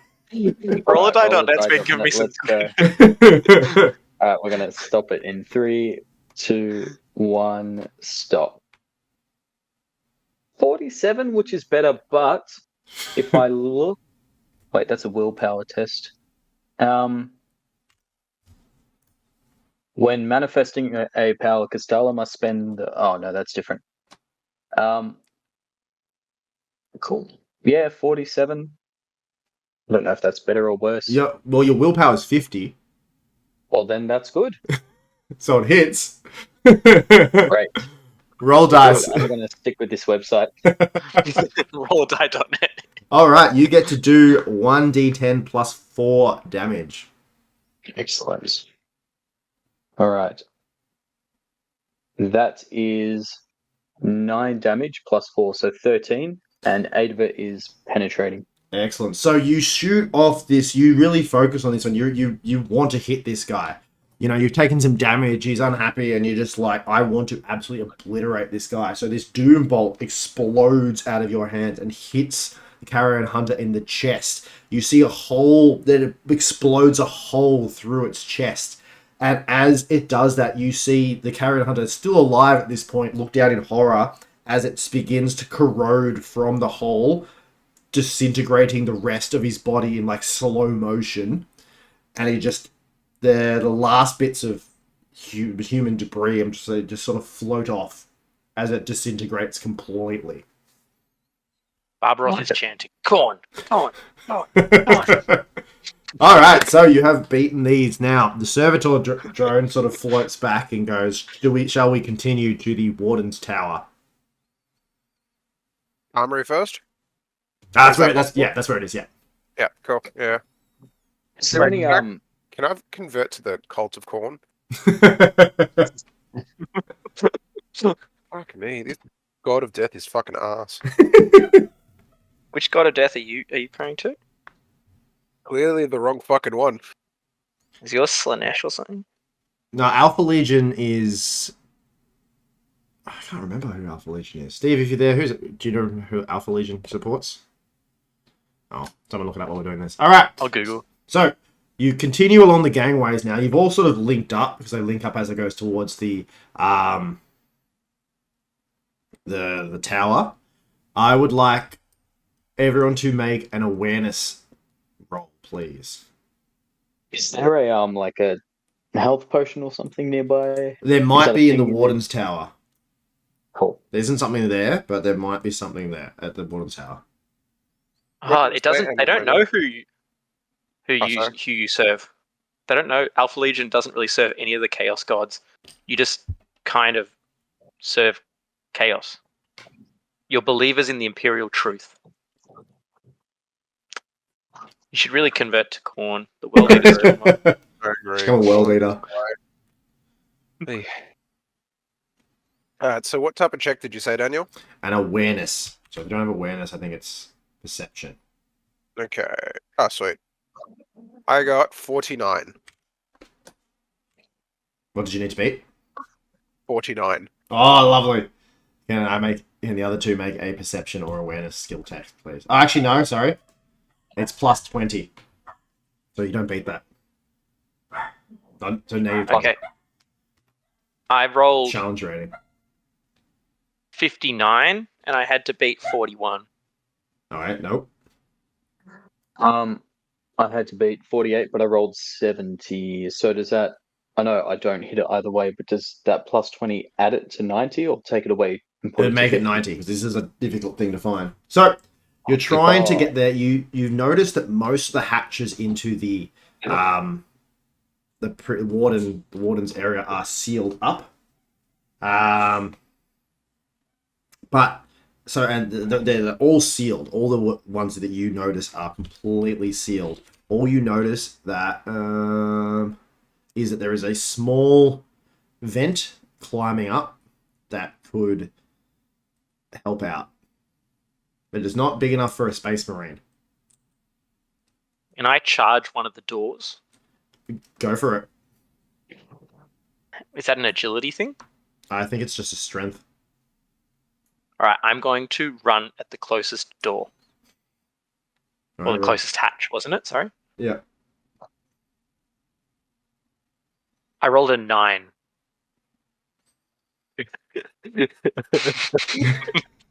Why is it whenever I'm DMing, everyone just pulls out these fucking numbers when they need it, and whenever I play, it never fucking happens? It's 9 minus 24 as well, isn't it? So that's like a negative 25. All right, you just fucking explode through this door. You just run shouting. Come on. Explode through this door. It's phenomenal. There's debris everywhere. It almost looks like there is not a door there anymore. You've just absolutely obliterated. Oh, actually, sorry. There is a complete door now. There is no sealed hatch. It's like, you know that Japanese game show was the 3 doors and you had to run through the one that was made out of paper. Yeah. It wasn't made out of paper, but you made it fucking look like it was out of paper. You just charged through this door and you are in now the warden's room. In the warden's room. Where are we? There's all these tests to get up there and all that, but no, you just fucking blasted through it. Can call. Yeah, I know, right? And then it's like, you had to climb there. It's going to be that the non-space marine had to climb up a vent and try and roll to open up the hatch so that you guys could get in. Nah, Barbaros just fucking charges through. The description of Barbaros is like the only desire is for slaughter and to please Corn or something. That's all we're going for you. You're playing the role very well on that. All right, inside the tower, you find the ancient corpses of the prison hold guards. There's little more than skeletons in their uniforms, but they also have still their normal weapons and ammunition. Most of the weapons are in a sad state of decay and generally worthless in comparison to the heretics geared. However, there might be some. It looks like there is some safes in the area, and we can see how we go. Can we investigate the safes? Yes, I would like you to make a awareness test, please. So probably perception. Don't be a piece of shit. Right, you're a fucking piece of shit. Fuck you. I might as well be fucking blind at this point. 97. No. Perception's my fucking thing as well. Fucking shit. Rolled a 57. What did you need to beat? 48. And Barbaros? 22. What website are you using? Rolladie.net. I don't do the start and the stop. I just click go and just oof. Everything you've rolled is under like 50. I think you've missed once. I got a 98. That's true. All right, so it was a 98 with a 14 though together. On the app, what is it? Ammunition for one of their weapons.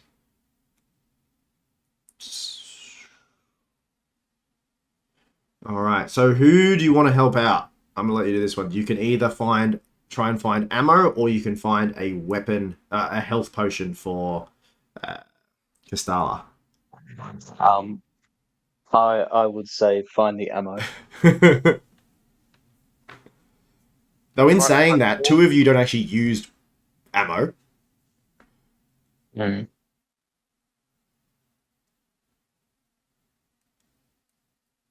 Is he able to check multiple safes or just one? Actually, let's say there are two safes. I'm gonna let everyone look again. So reroll. Yeah, reroll it again. Fuck my life. That's 76. I got 77. I got 53. And then I add what, 20 on top of that, so 73? No, you don't need to add anything on this one. No. 53. Still not good. All right. I'm gonna say, Barbaros, the first one, you find one sort of like stim that gives 1d4 of health, and then you also find one clip for the massive machine gun. The mark. Barbaroth doesn't tell anyone and walks out of the room as he is getting bored of not slaughtering people. Okay. Oh, wait a second. Sorry. The perception, I Yeah. rolled 53. Yeah. But my perception score is 48, so I get a 4 as a bonus, yeah? Yes. That still puts me as 49. Don't worry about it. All right. And, So,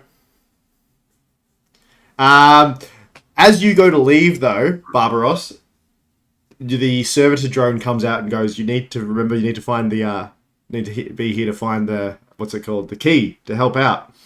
Unless someone tells me what to do, I will go find people to kill. Barbaros, stay. Sit. Okay. Look for All right. Corn. Look for All corn, right. did you say? Yep.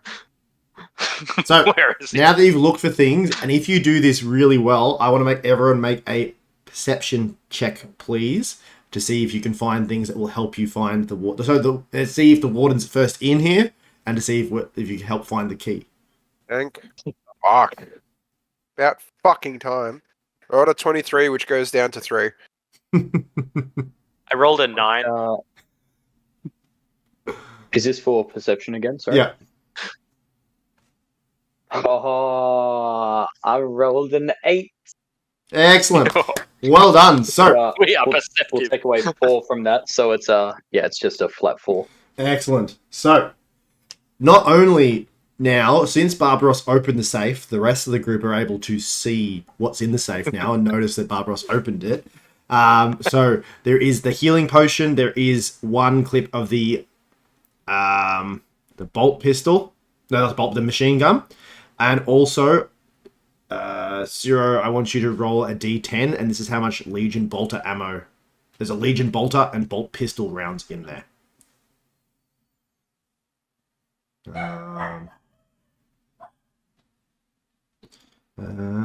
So, as you're doing that, you realize that the warden is not in here, unfortunately, and you, in your finding as well, I'm going to say, Castala finds an ancient parchment that, as the servitor, that backs up what the servitor was saying. That there are several senior wardens, and they were issued these keys to the rooms, and they were implanted with locator beacons. The servitor says that they need to use the tower, the system tower.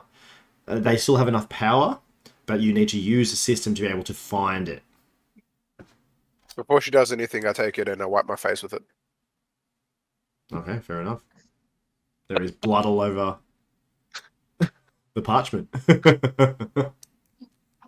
Did you roll a d10, Jake? No.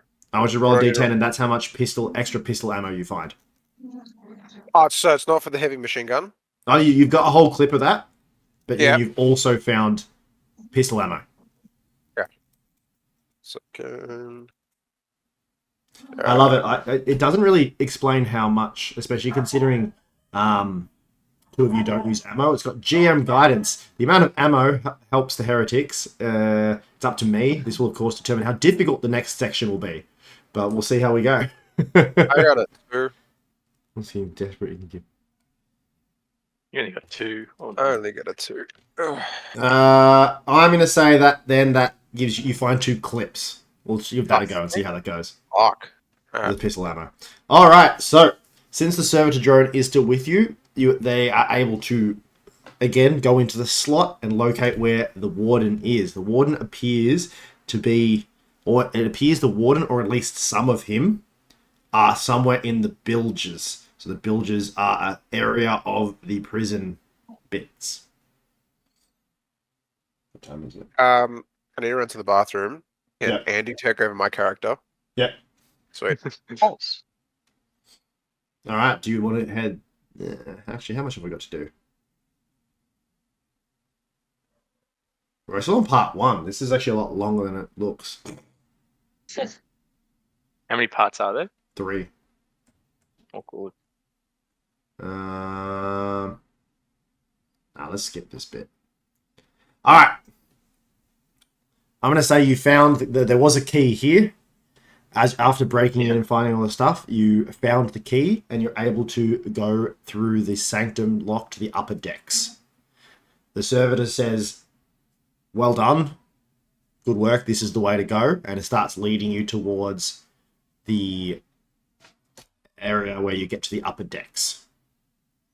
You have the command key in your hands. Is that where you would like to go? Yes. Awesome. Yes. All right. So Jake's character commands Barbaroth to follow. 0 commands to go. All right. Zero commands. I didn't realize, but I read that like Barbaroth doesn't want to do anything but kill of his own volition. So he won't search for anything. He just wants to kill unless someone tells him to search, and then he will do it if someone tells him to. Like he's not dumb. He just doesn't care. He just does not care. Unless it's killing. That's Which he will amazing. run and kill people. That's amazing. All right. So you have the command key and you're heading up to the sanctum gate. Enter the upper decks. So you notice as you go through this sanctum gate, you notice that it is actually a 50-meter long corridor with a dozen sentry gun emplacements covering the entire length. You notice that these guns are still operational, powered from a tertiary reserve atomic pile. So like sort of like their own nuclear reactor kind of thing like that. Past them is the gate itself, is a thick adamantium slab at the entrance to the corridor, or part of the closest hold. There is a massive skull with a socket replacing the mouth, into which you assume this is where the command key must be inserted. So, you have the command key, and you take a step. So you're at the start of this hallway. What do you want to do? You got the command key there.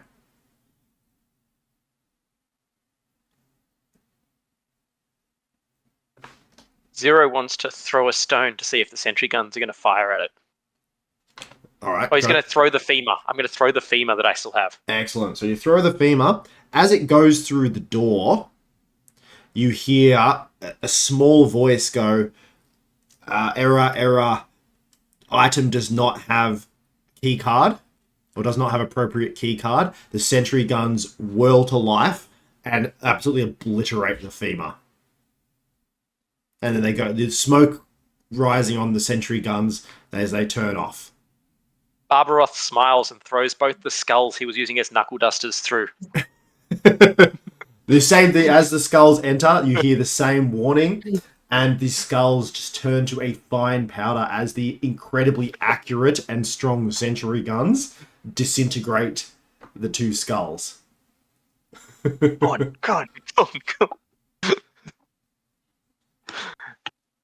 And wait, we have. What did it say we needed? The command. The correct command key, yeah. So you've got the command key. I guess we just mosey on through together. Yep. Yeah, who's holding it? Well, are we still You because can decide. Zero commands Barbaroth to stick with that person. All right. As you walk through, the person holding the command key in front, you hear a ping, and as you walk through, nothing happens. So Cool. you can walk up, and there is still the hole where they do it. What is this? There is a command key. They can deactivate the game.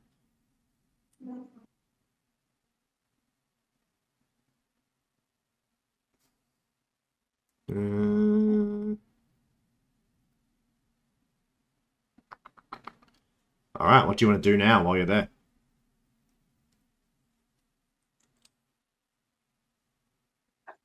Look for a way to open up the door. Yeah. Yeah. Well, Approach the adamantium. Yep. Adamantium was that? Yeah. So the skull, you approach the door and you see like a skull shaped kind of, and it has a slot in it that looks very much like your the key card that you have. Can we do a check for any other items around? Yeah, you can roll for perception. Can I do this as Zero because Barbaroth can't? Yeah. I don't know what Zero's. His perception is that's all right. I got 13. Okay, that works. Yeah. So that'll do it.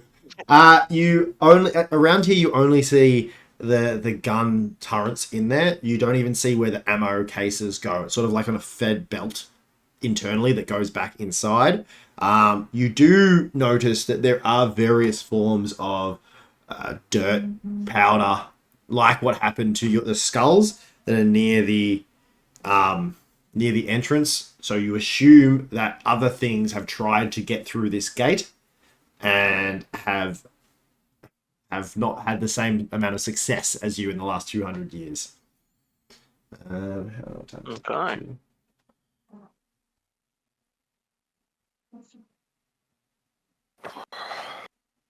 Should we do it and put the key card in? Yeah, let's do it. Yep. Zero commands Barbaroth to do it. Barbaroth chants for Khorne and slams it in. All right. As you insert the thing, the doors, they start to open, and all of a sudden your servitor drone starts to shake a little bit. The servitor drone sort of shakes. The eyes turn off for a second, and then it powers back up. You hear this strange voice come through. It powers down for maybe about 30 seconds. So you're looking at it. It's very strange because it's been helping you so much. And it powers down for about 30 seconds, and then it comes back up. And you just hear this strange voice in it as it comes through. It's not the voice of the servitor drone, but it's the voice of another mysterious person. You hear, well. I see that some of you have survived the purge.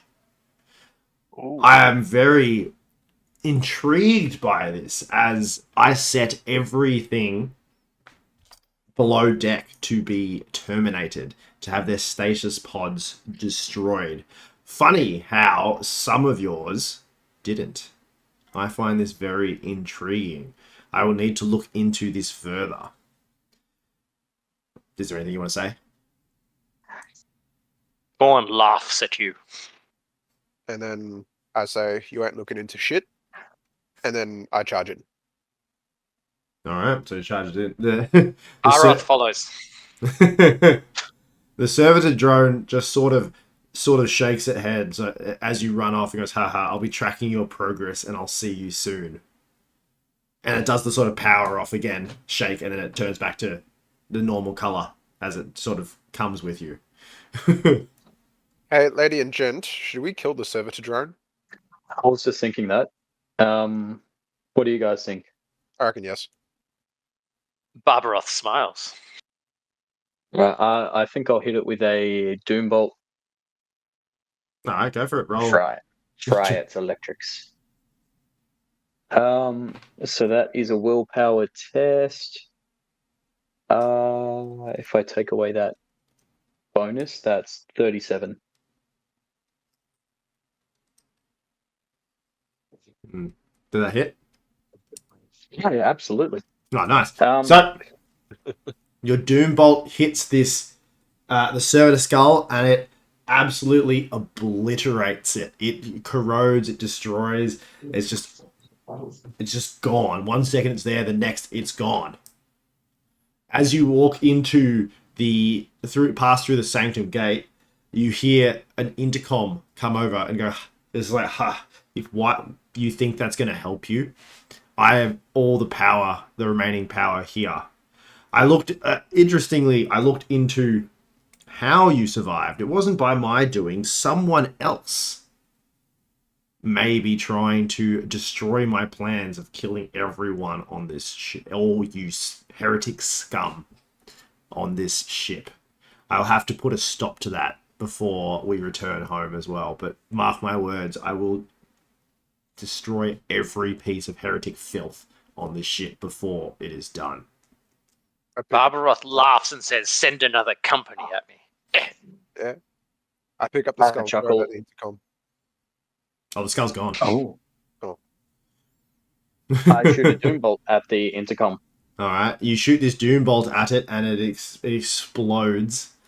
And then you just hear laughing and say, "Stupid heretics," and then it clicks off. And you no longer have the femur. We use that to test the automated sentry guns, and it got exploded. Cool. Sorry, we need to throw something.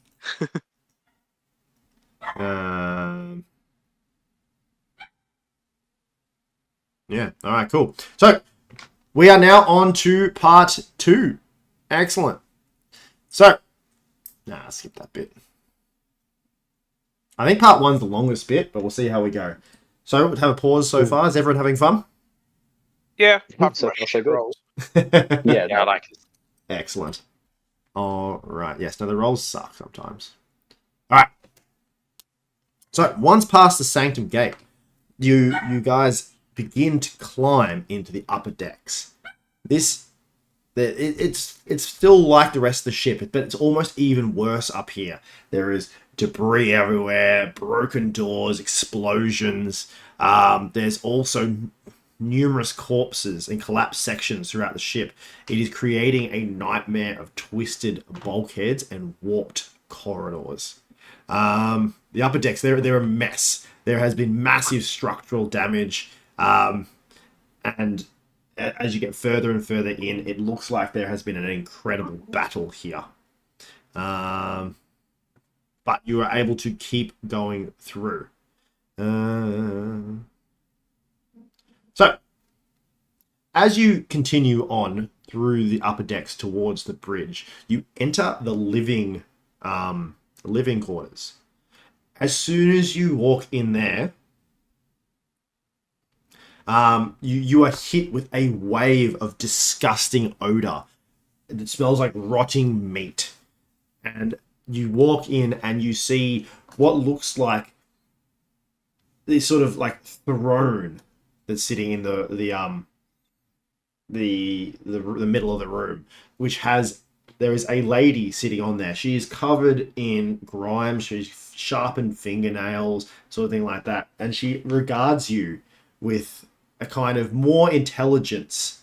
Around her are several of what the type of feral humans that you've faced before, and the carrion humans. But she is there and she goes, "Well, welcome. What can we do for you?"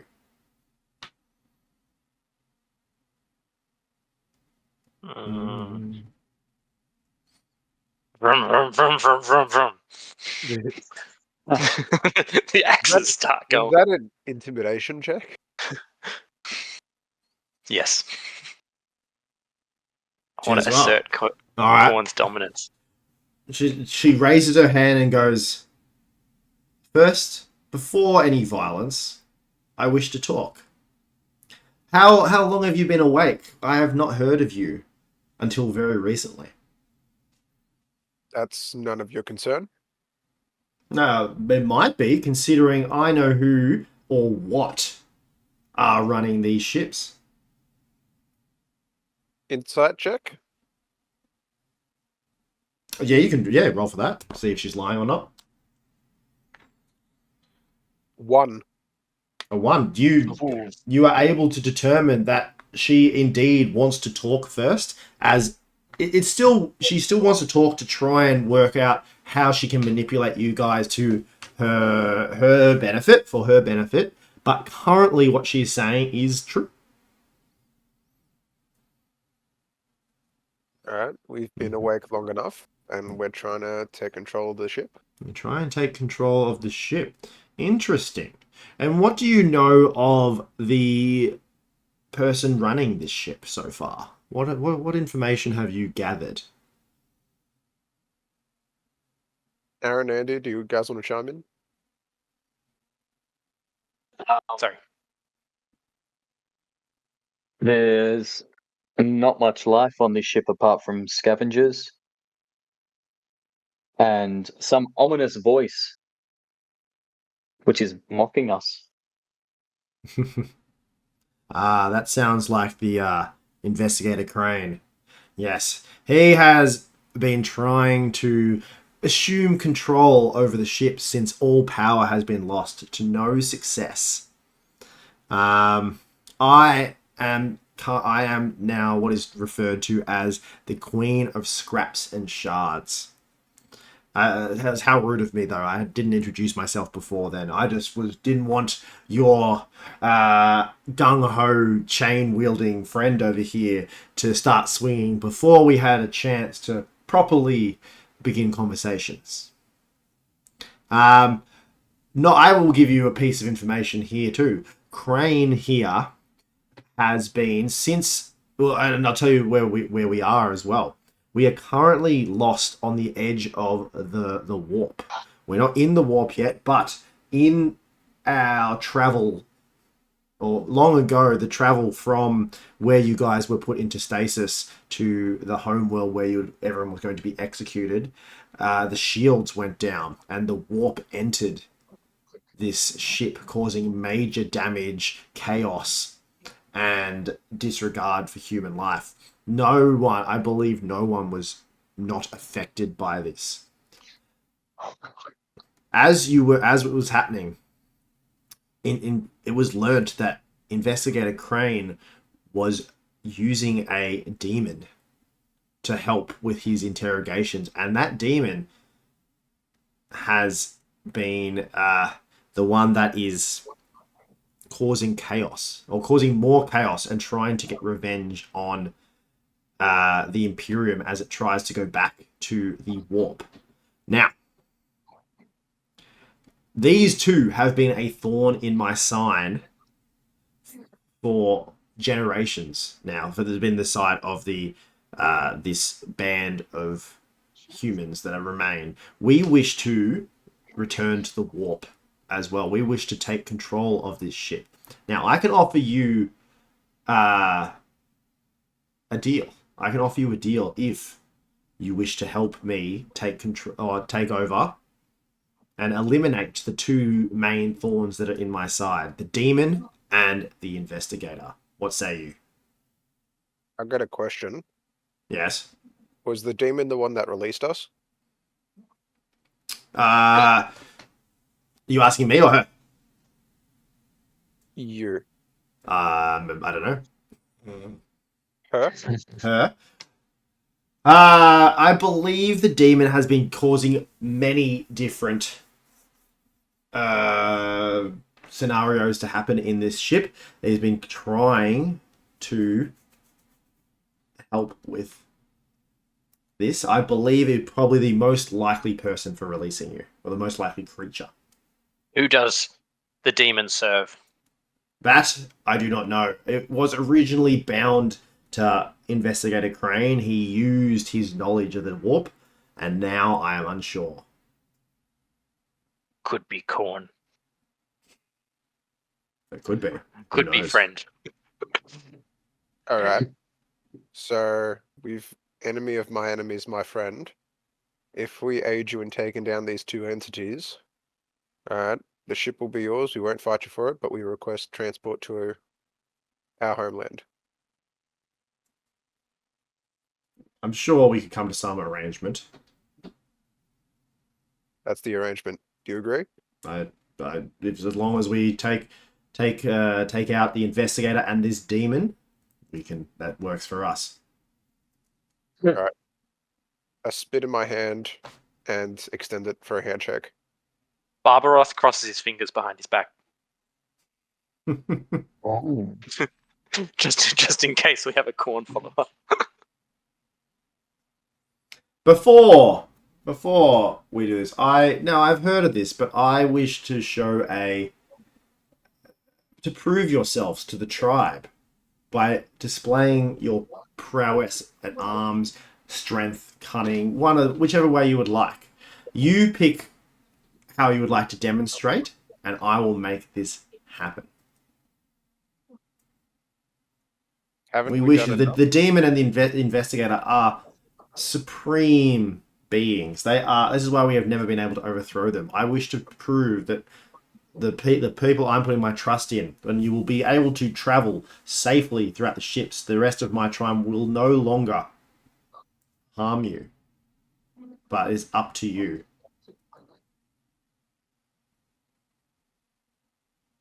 How do you wish to prove yourself? Can we kill the investigator? Now, but right now, I can offer some of my men as tribute. They do whatever I say. We can have a battle of wits. We can have a hunt. It's up to you. Would you accept a 2v2 arm wrestle? A 2v2. We could do that. 1, 2. And she points to two of her men. They step forward. All right. How does this work? Who are they? My men fighting. Or I would battling? suggest Andy and I, since we get the bonus to strength. All right. Barbaroth agrees because Zero said for me to do it. All right. Roll a strength, and I'm going to give you. You can use your pluses with the armor. Are we able to do a quick intimidation On who? on the opponents? Absolutely. Roll for intimidation. Both of us? That depends. Who's doing it? Maybe Andy, since you look more vicious. I rolled 94. Well, I rolled 66 in any case we both fail. What did you roll, sir? 94. Yeah. And what did you? This is for intimidation, yeah. Yeah. So the men that came up to fight you are not intelligent enough to understand really what's happening. So they've just been told to get up and arm wrestle you, and they will do anything for their queen. So they aren't going to back down from a fight. All right. Let's go. All All right, roll your strengths. 54. So that should be a pass. I got a 65, but if I add the 24, that goes into 41 and that passes. And what did you get, Andy? I got 54, and then I get plus like the 24. So Fine, yeah. So you guys not only, in showing strength, not only beat them in an arm wrestle, but you both rip their arms from their shoulders as you slam them into the ground. The queen looks over you, looks over at the men that have been broken and destroyed, and goes, "Well played. We can do business." And she spits into her hand and extends it to you as well. All right. And then I do like this little finger jiggle. Mm. All right. Similar thing to I do to you when I tickle your palm. Yes. So as you do this, considering you are a 7-foot space marine that is huge, you sort of tickle her whole arm as it does this, and she looks up at you and gives you a wink and goes back to her throne. Oh. Lana in chat says like finger jiggle. Yes, Lana. Jake does that to me at work. Oh, yes. All right. As this is happening, though, Castala feels this kind of weird presence, weird pressure at the back of her head. She hears this almost whisper, 3D whisper scratching at the back of her mind, as if someone is trying to speak in the side of her skull. It says, "Crane, he is your enemy. He is our enemy. Yes, Be warned. Crane has sent his minions to defeat you. The murderers, the servitors. He has sent his proxies to take control of them. They are on the gun deck. Hurry. And then the pressure leaves the back of your mind as you continue on. All right. Cool. What do you do with that information? So you can keep going. The only Castala heard that though, as the other two were busy with their work, with destroying the guys in an arm wrestle. So what do you guys want to do? I want to see if there are any, once again, health potions around, or even ask anyone who's around if they have one to spare. Excellent. Who are you asking?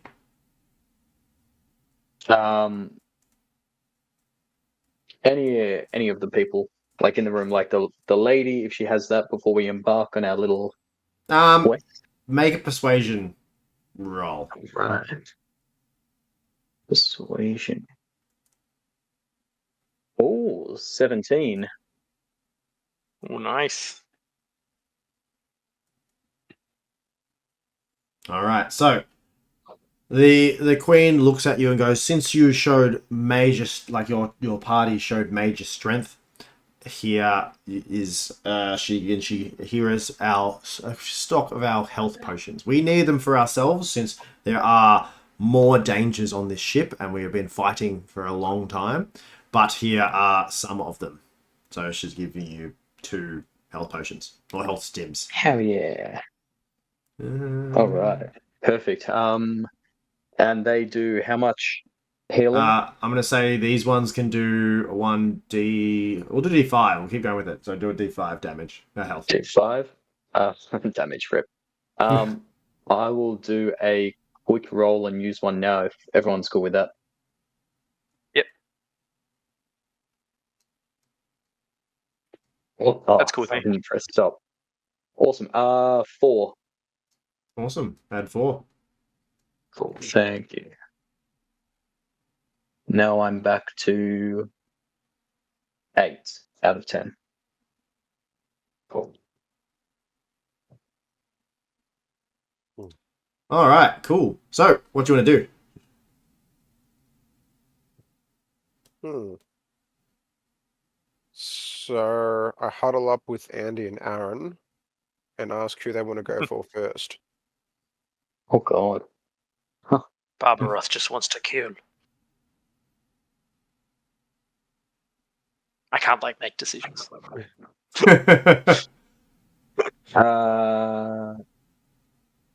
Which one looks the weakest? Is that a Daniel question? Yes, actually. No, do I do? Huh? So right now you can't see them. Okay. So this is just you guys talking. Is there a DM question? Is there a way to summon the demon or lure it or get it to follow us? You can try. Alright. If we find the demon, I'm thinking it can become a temporary ally. And once he's been weakened, we can take him out. See. Okay. It's 2. They're both staring at me. We'll try Essentially. that. I just want to give a hint as well. Just remember, Castala heard something in the back of her head. Oh shit, that's not Aaron. Estala's me. the Queen of Scraps, isn't it? Pardon? Is Estala the Queen of Scraps? No, Castala is Aaron's character. Aaron, what you hear? Oh well, I can't say that. I don't know what I heard. Would you like me to repeat it?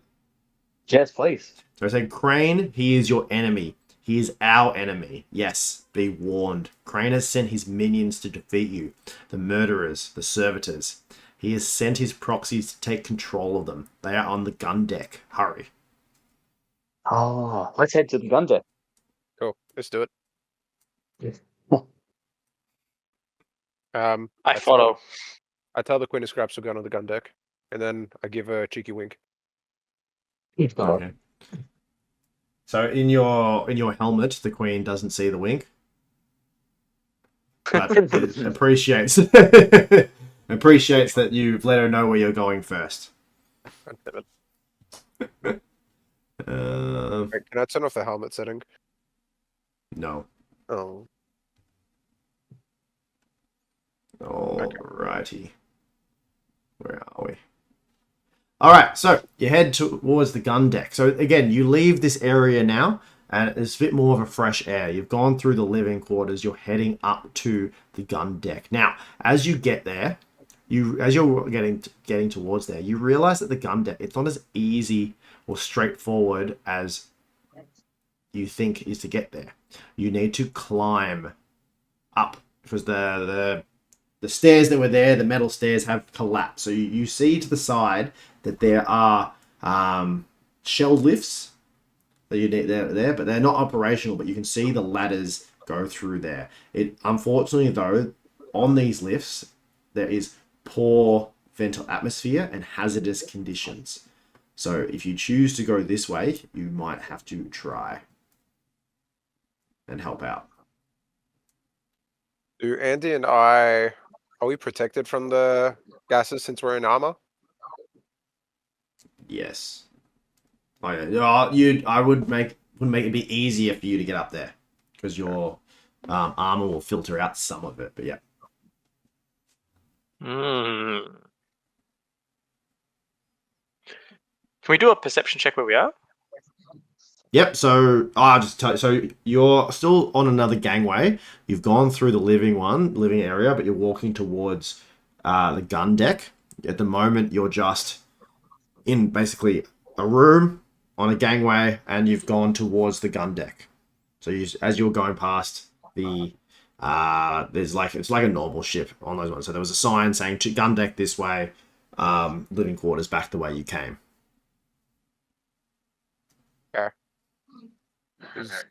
Is there any type of hidden elevator or anything like that? So the elevators are the only way, like the way that you were looking at. You have to climb up. Okay. Well, ain't nothing to it but to do it. Yep. Yeah, we That's it. climb. Wait, can Aaron like one division us up there? I don't know, can he? I don't think so. My psychic powers are kind of limited to just like that doom bolt.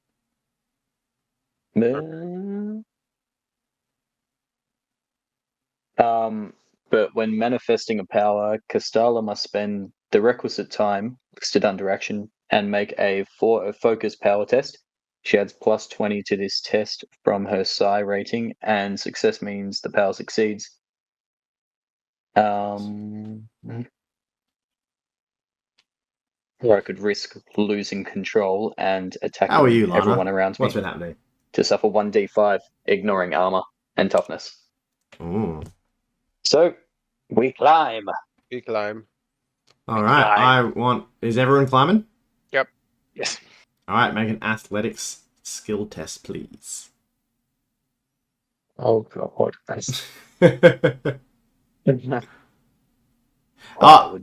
Before you do this as well, Castala feels that pressure again at the back of her mind, and the voice whispers again, it's like, quickly, they are almost turning them on. Hurry. Shit. I rolled, athletics or agility? Athletics.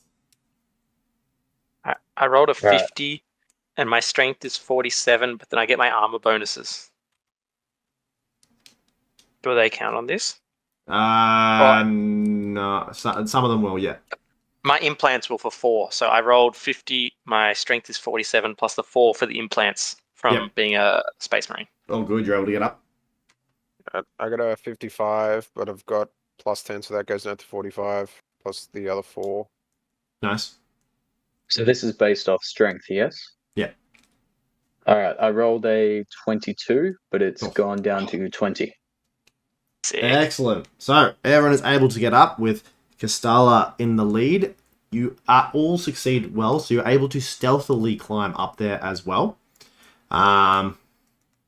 As you get to the top, you are able to see what looks like 4 acolytes to the investigator. 4, you know this from when you were imprisoned. They were there to help you become, or to like when you were being frozen or being put into stasis. They were there, so you know them. There, the 4 alpha acolytes they're called, and one of them is a tech priest.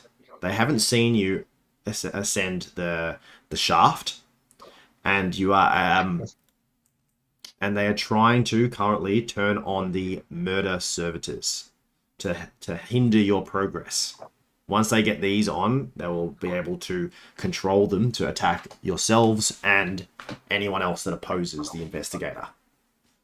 What do you want to do? Can I aim and take a cheeky sneak attack shot? You definitely can. Use your big cannon. Yeah, good.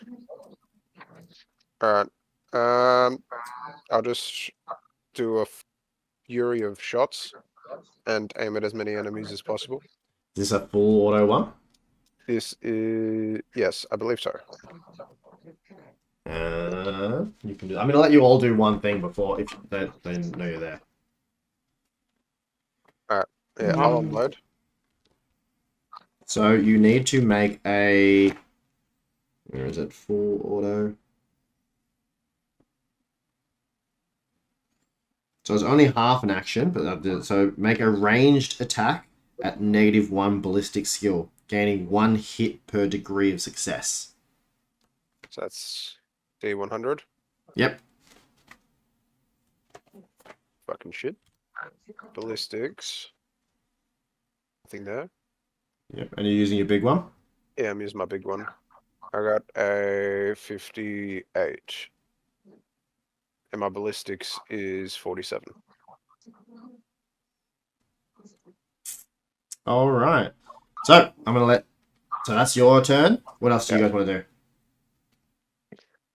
Can I run at them? Right. Oh, sorry, You you go can. first. I will aim with a doom bolt, as I do. Go for it. Yeah. So is that's a willpower test. Cool. So I'd be sitting on 35, which is And that worked. yes. Yeah. Excellent. And Barbaros, what do you want to do? I'm going to do the full movement, run 24 meters at them. Nice. How far away are they, sir? Yeah, you could probably. It would take your turn to get up there. Then I'm going to run at them. Excellent. If my willpower is 50 and I ultimately have a 35, is that an extra degree of success? Yes, so you'll be able to do. It'll do it twice. Cool. So plus once every 2 additional degrees of success. Plus every 2 degrees. All right, cool. So I don't hit just yet. Wait, what do you mean you don't hit just yet? Oh, like it hits once but not twice. Okay, yeah, fair. All right, so and can you roll damage for me, please, on that one?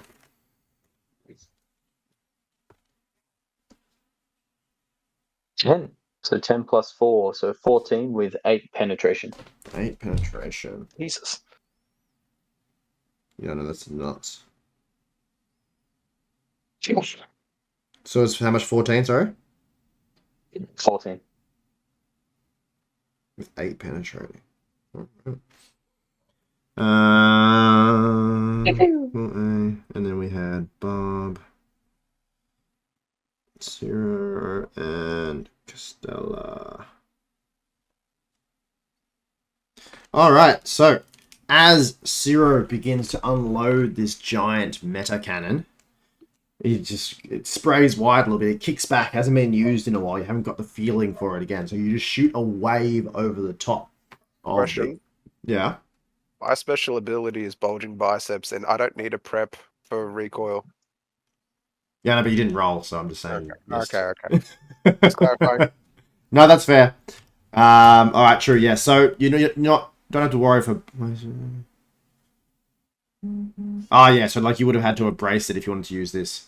Yeah. Yeah. So this one, you brought it up a bit too quickly. You overcompensated a little bit, and it shot over all of their heads as it happened. Barbaros charges in, and the acolytes turn as they see Barbaros charging. As they turn at the machine gun, as they turn, though, the closest one gets hit with a death blast. What does it go? It's not death blast. What is it called? Doom blast. Doom bolt, and is absolutely Doom bolt. incinerated. They are demolished. They disintegrate right in front of Barbaros's eyes as he continues to charge towards them. All right, I want everyone to roll for initiative.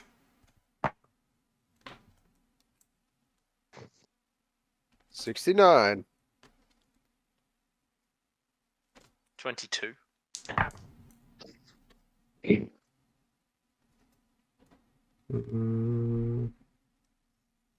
I got a 28.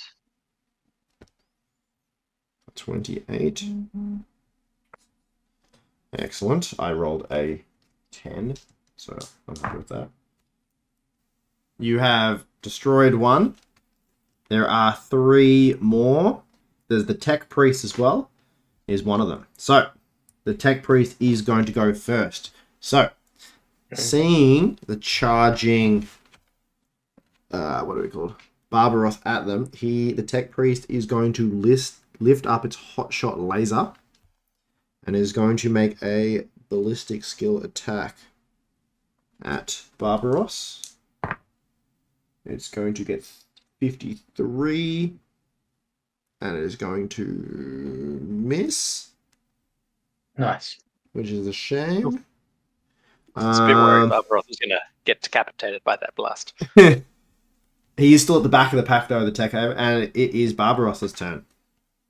Oh, so we've got 2 little acolyte tech guys in front of me, hey? So you have 2. No, so there's the Inquisitional Alpha acolytes. They sound like paper. Hmm. Vroom, vroom, vroom, vroom. For corn, we are going to. Wait, do they look strong? Make a perception. Actually, no, they look all right. They're like, so the information from this is when he went into stasis, Crane chose a handful of his most capable acolytes to join him, known as Alpha Acolytes, due to their standing in his charade. Knowing that they would be needed when he awoke, capable and devoted members of the Inquisition, the Acolytes are dangerous opponents, well armed and willing to kill without a second thought. All right, we're going to use. Ooh, Stardew Valley with Because I get a massive magic bone. and Oh no! pretty big. Let's just beaver. go. Let's swing both of them. I like it.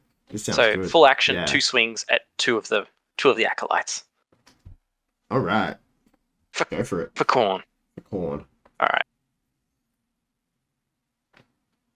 So the First- first one is 19. The second one is 76. Oof. But the That was 76 gets 24 plus the 4, so 28 bonus to it. So that's 50 minus 8. My math's not mathsing.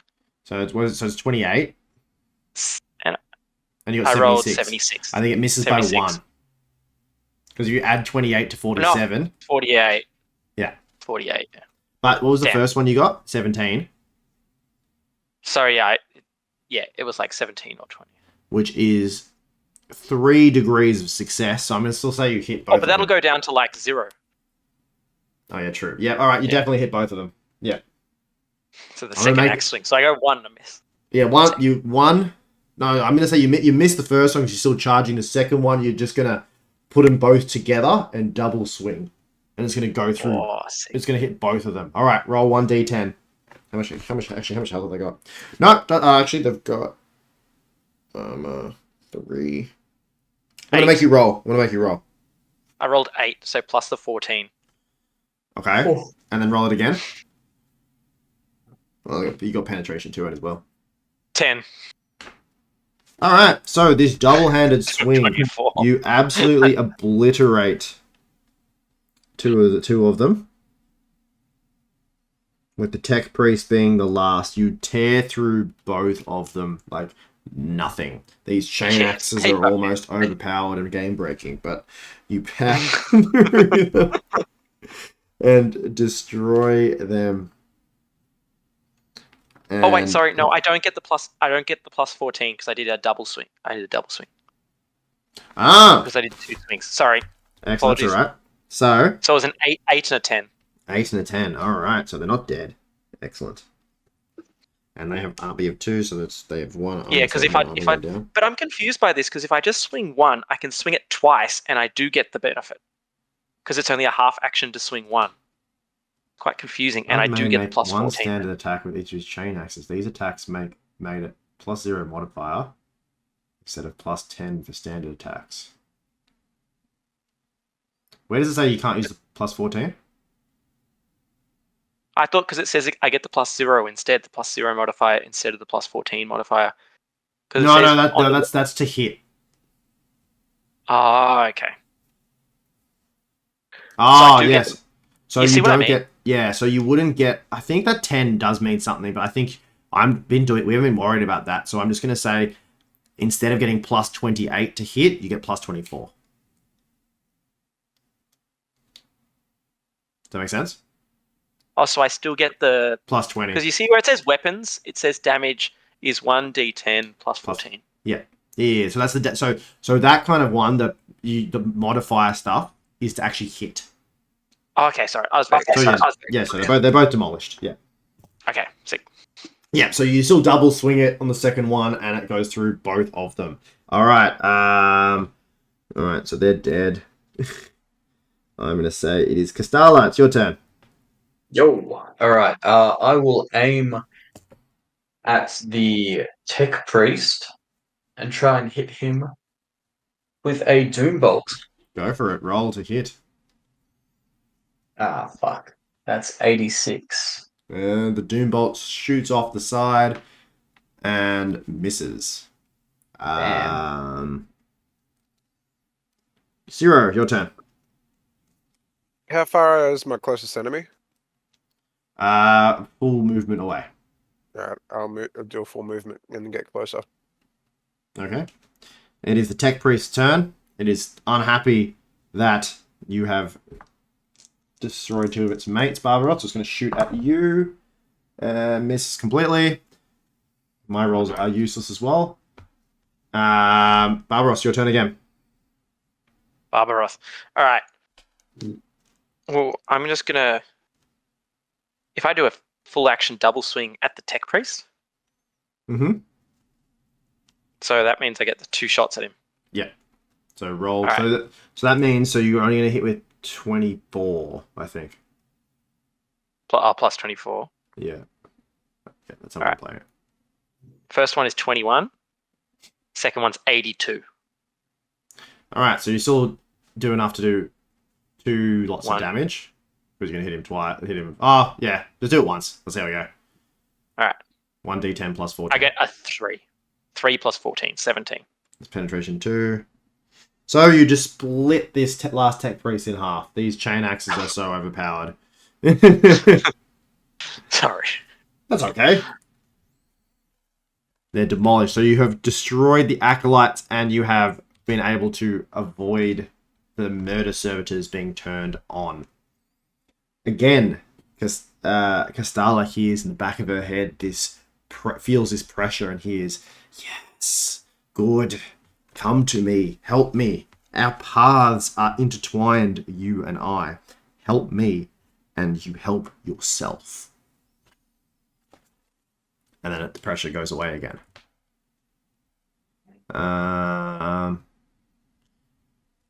So, you again, you see this. There's only a couple of ways out, but there's an armory section and then on the map, the armory section leads to the bridge. That's really main. There is another corridor, but because of the disrepair of the ship, it has completely been caved in by debris. And so your movement is to go back to the Queen, or you can continue on through the armory to the bridge. Armory? Let's go through the armory, yeah. All right.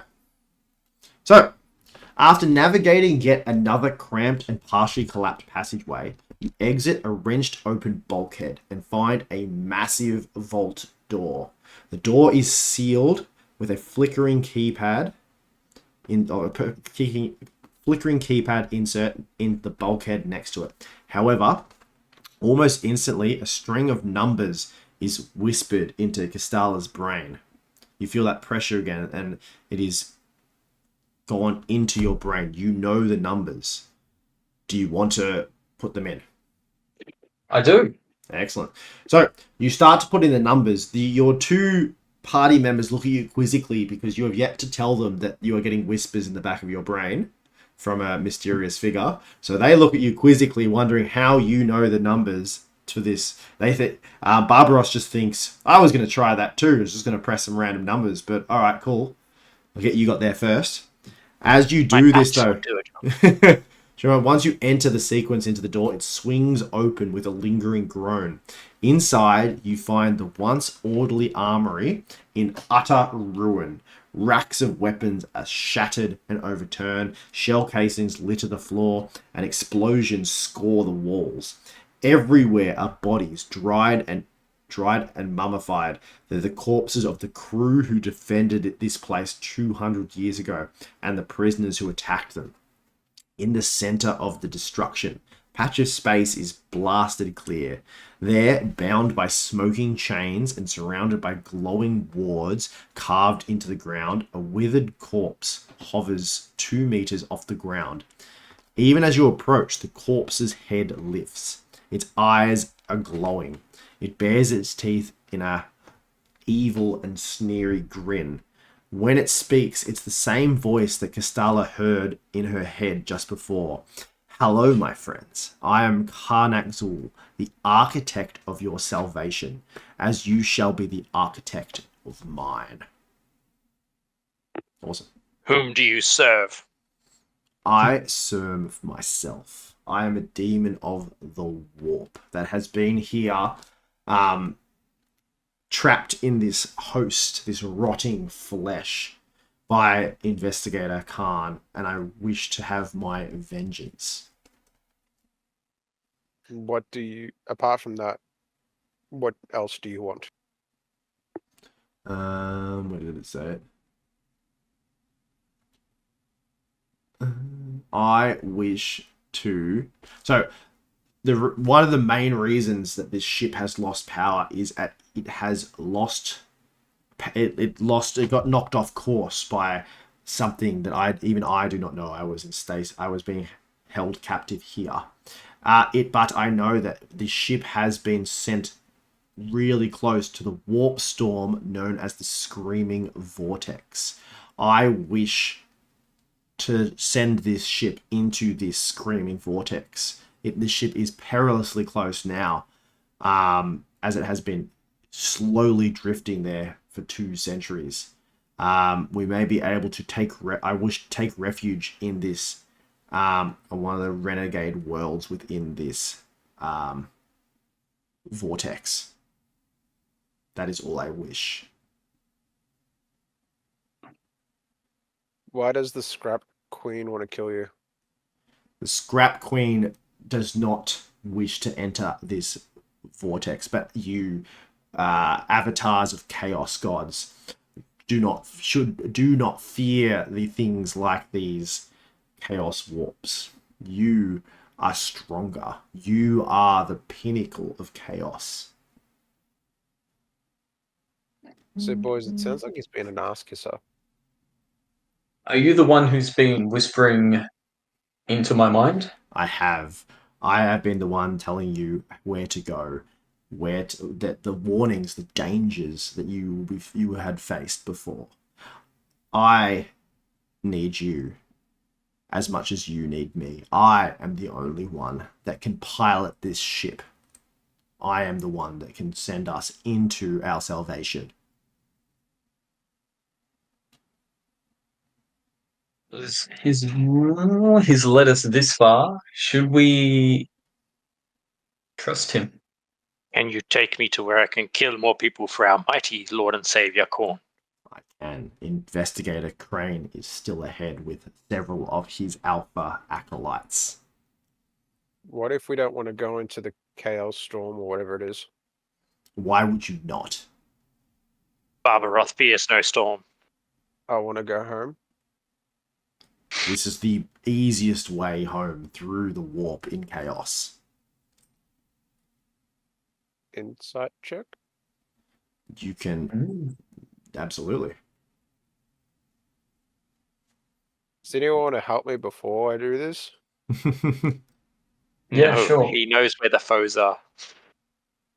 Alright, I got a 45. And what did you need? What does insight fall under? Insight would probably be... what did I ask you to tell me? Scrutiny. Which is... I think it's perception. Who's got scrutiny as one of their skills? I don't. Perception, yeah. Yeah, I do. So my perception is 49, but I've also got plus 10. Nice. Oh, well, I auto succeed. Ah, nice. Sweet. So, the DM, it is probably the easiest way to get home from the warp. Like, if you go into the warp, because all the Chaos Gods work in the warp, starting at through the Screaming Vortex is probably the easiest way to get back to your world. In saying that, though, you do notice that something... It's not telling you everything. I'm convinced he knows where the foes are.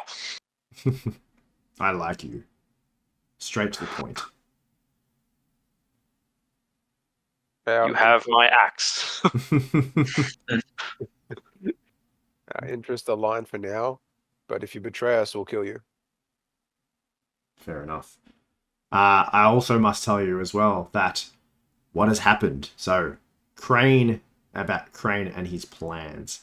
After the prisoner uprising, Crane sealed himself on the bridge with his most trusted acolytes. They took refuge in stasis caskets. That is why they are still living, waiting in hope that the chains would eventually be discovered by the Imperial Navy, or at least the prisoners would die out after 200 years. Now they hope to bring the ship out of the warp and activate the astropathic distress beacon, summoning the Imperium to the stricken vessel.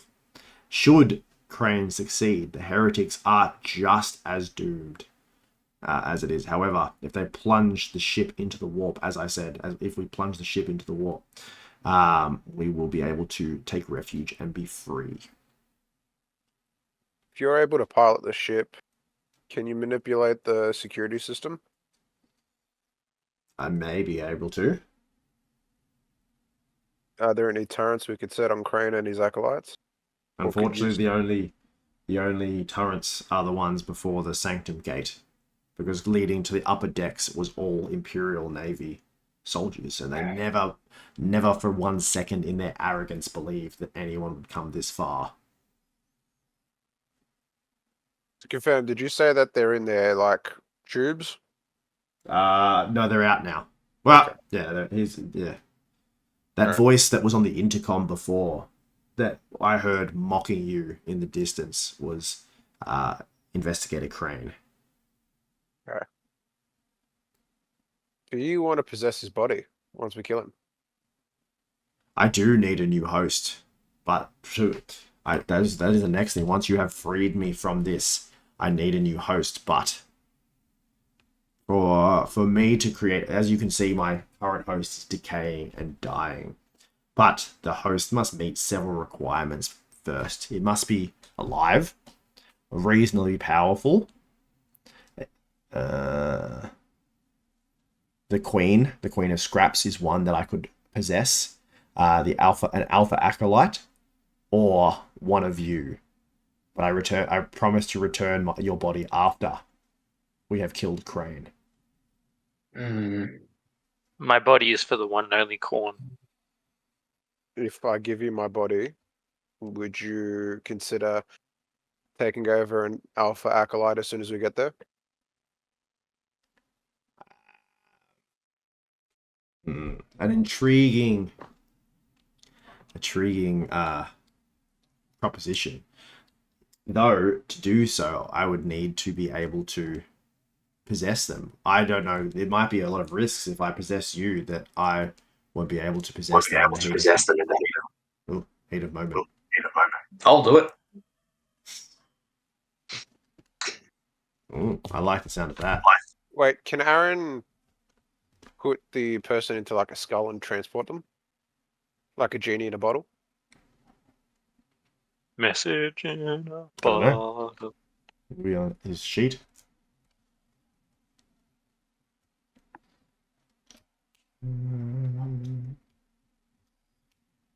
I don't know. Ask Stala. Aaron, you reckon you can transport him in a skull and use him like a grenade and throw it at one of the alpha people? I don't think so. No. No. Wait, can he move in his current body? My current body is. I can, but my current body is in a weakened state. I will not be able to assist in the battle ahead if I remain in this body. Okay. Well, I reckon we go there with your current body, and then we'll just wrestle someone to the floor, and then you can take over. We'll like open its mouth for you, and you can fly in. Okay, that sounds. I like. Barbaros will charge them.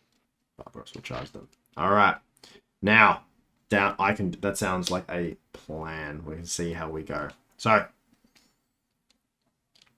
but until they are weakened state, I will remain to the side in the battle to come. Cool. Now, so to free me, you must interrupt the binding wards. This can be accomplished by disrupting the enemies of this worm, adding a few symbols, or destroying, just adding or removing the symbols will disrupt.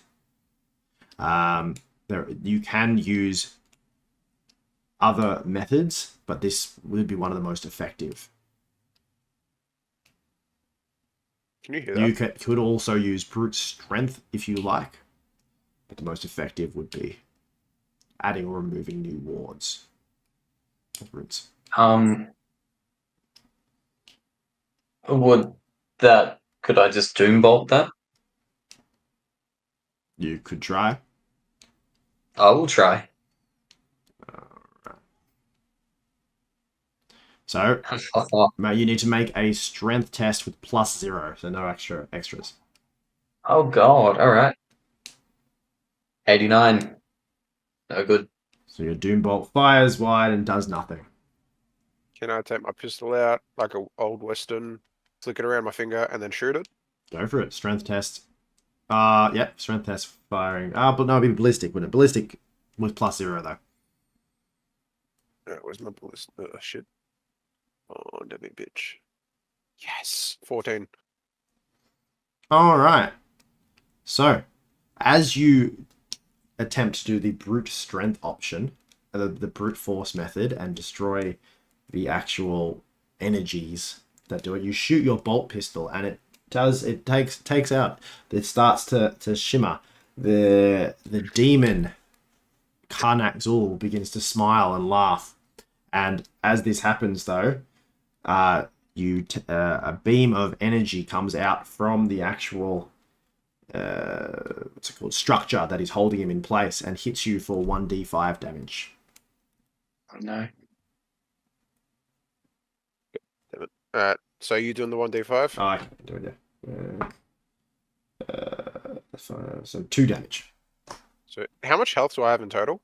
You have 19. Alright. 17 out of 19. Cool. Alright. Thank you for freeing me. We must continue on now.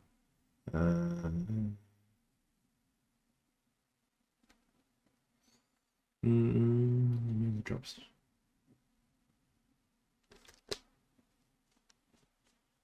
Alright, we now must continue on towards the bridge. We must stop Investigator Crane. We must continue to the bridge. Let's see if there's anything extra here.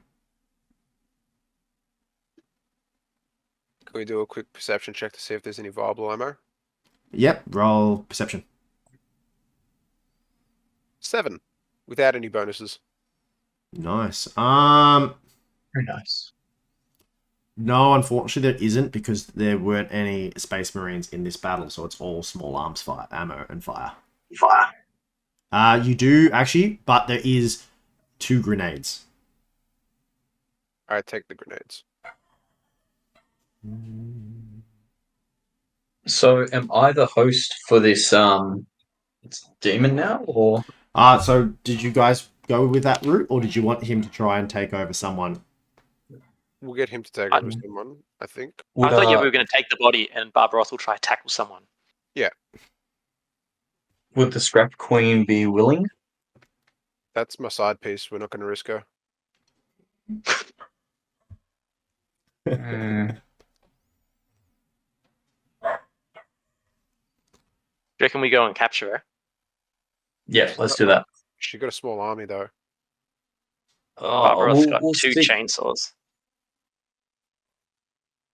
We'll get her to. We'll try and convince her to come along with us, and then we'll get her hosted.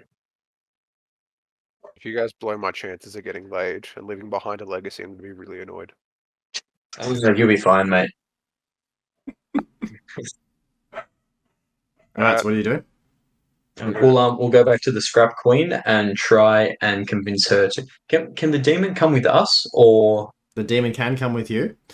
He Okay. believes Karnak's going to go, we must continue forward. The queen may not be receptive to taking over the host. She has been trying to kill me for many a year. damn? Yeah. My side piece is safe. You can force her to make me. You can bend her into submission, and I can possess her.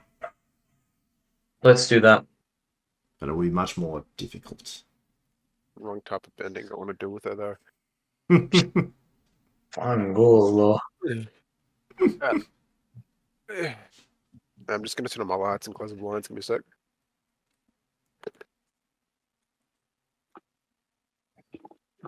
All right. Sorry to say it, but does this campaign have a lot longer to go?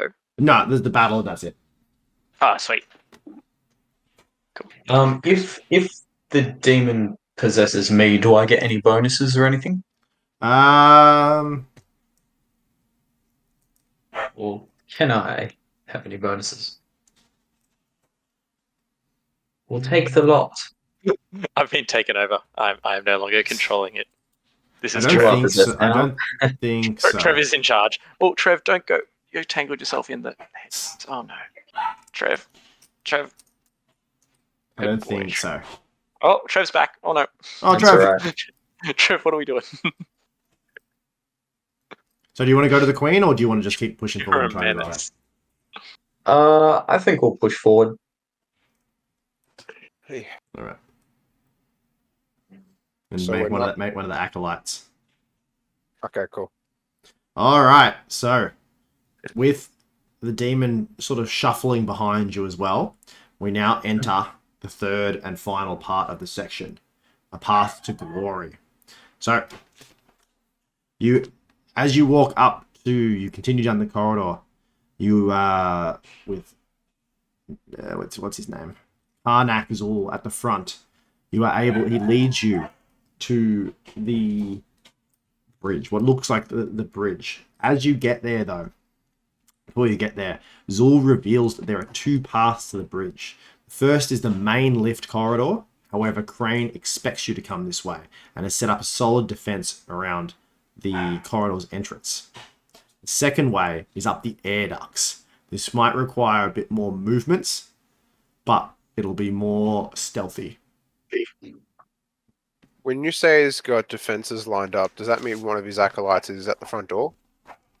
It means they have barricades and protections for any incursion. Many have tried. Alright, well, let's try the vents then.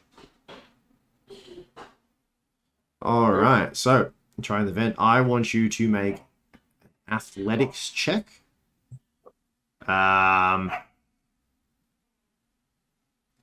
It's going to be plus 10 for Castala and plus 30 for Barbaros and Suro.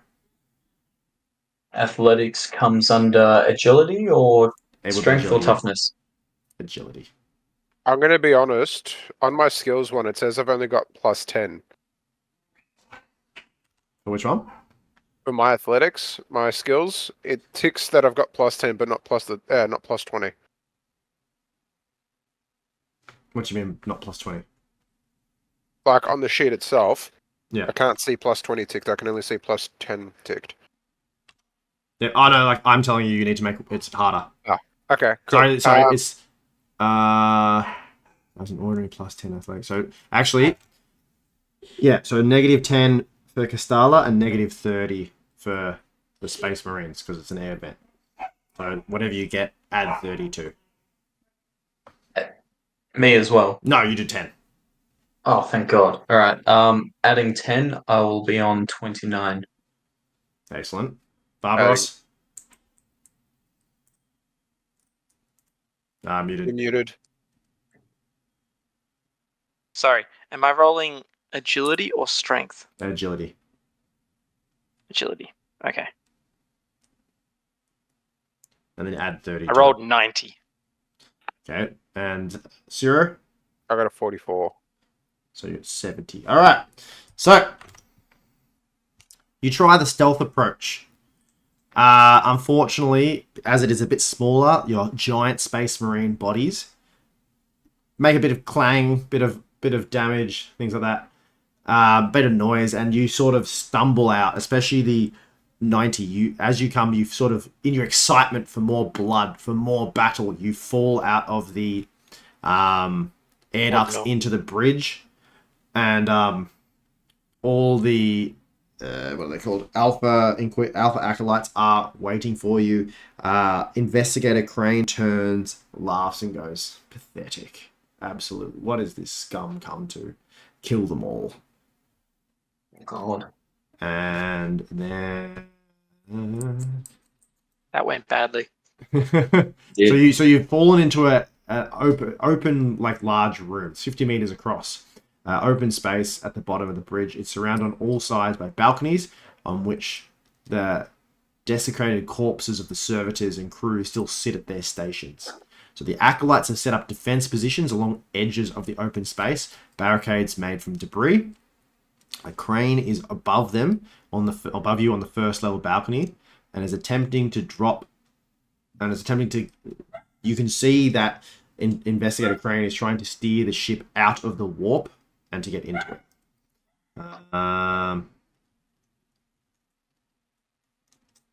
What time have we got?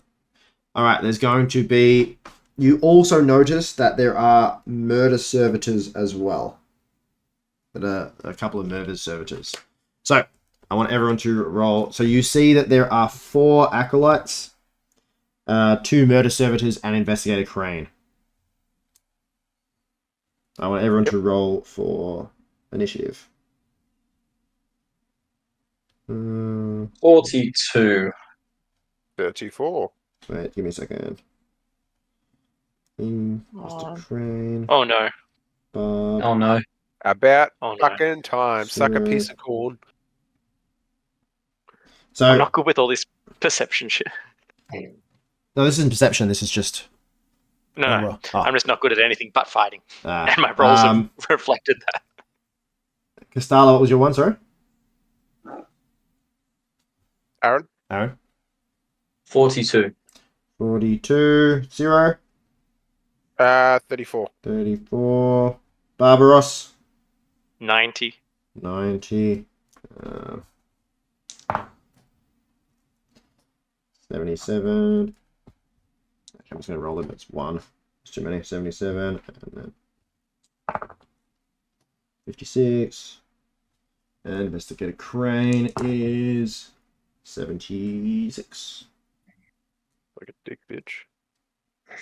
Alright, so Ciro's going first.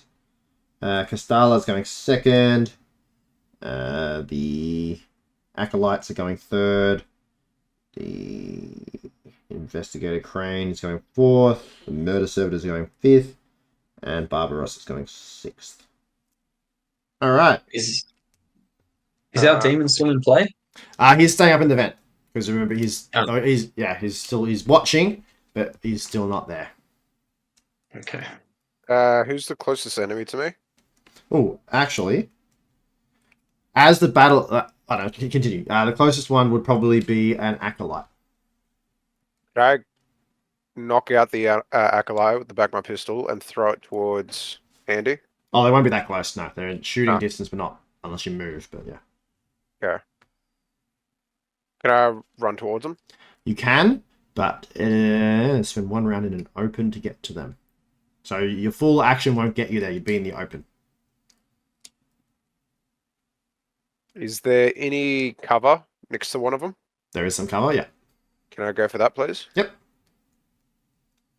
So that's a half action. So to get to that one. And then I'll take a pistol shot at one of the other acolytes that's further behind. All right. So make a ballistic one with -20. Because I they're got behind 24. cover. So it's 44. Excellent. So that hits. Yes. Alright, and that's a 1d10 plus 9. Alright. Yep. Nice. And penetration 4. Excellent. Alright, so I rolled a 6 plus 9 is 15. 15. So the closest one, in the preparation, they saw you coming out. They have preparation, but this guy stuck his head out a little bit too long, and you absolutely just demolish his head. He pokes up for a second, and his head just explodes as it goes. Sweet. Yeah, fucking time I'm useful. All right. Castella, it's your turn. Right. Well, you said Crane is on an elevated platform. Yes. All right. Within 80 meters by any chance? Yes. Excellent. I will shoot at him with a Doom Bolt. Nice. Go for Du-du-du-doom. Rolled a 6. Thank goodness. it. All right. So, as you So you rolled a shoot, 6. as you shoot Yeah. off your doom bolt, it goes straight for Investigator Crane. As it just before it hits him, it just explodes on top, and you just hear this laughing. So, you gotta try harder than that. When the smoke cloud goes away, there's sort of this like bubble shimmer around him. As he's more protected than he seems. Fuck. Actually, sorry. My focus power test, which is willpower test. So, but because I rolled a 6, that's actually 6, but with my 5 bonus, that puts it down to 1. Does that mean it's 4 degrees of success? It would Because be. it's 1. It would Yep. be, but he saved on his shield. Does that remove Yeah. his shield? It does not. Bitch. Alrighty. Well, that's my turn. You can shoot that twice though, can't you? Isn't that a half action? Yes. So you can shoot it again if you want. All right, cool. Well, then I'll take aim at one of the just the plebeians that are on the floor with us, Yep. and that is a 65, so that misses. That one misses, unfortunately. Dang. All right. 3 is the acolytes' turns. The acolytes are now going to pop out. They all have las guns. So the furthest one has a rifle. Yep, cool. And they're gonna. So the closest one's gonna take a shot at 0. Actually, no, they're all. Yeah, it's 0. Yep. That's 66. Nope. The second one is going to take a shot at. Oh, it's gonna go 1 each.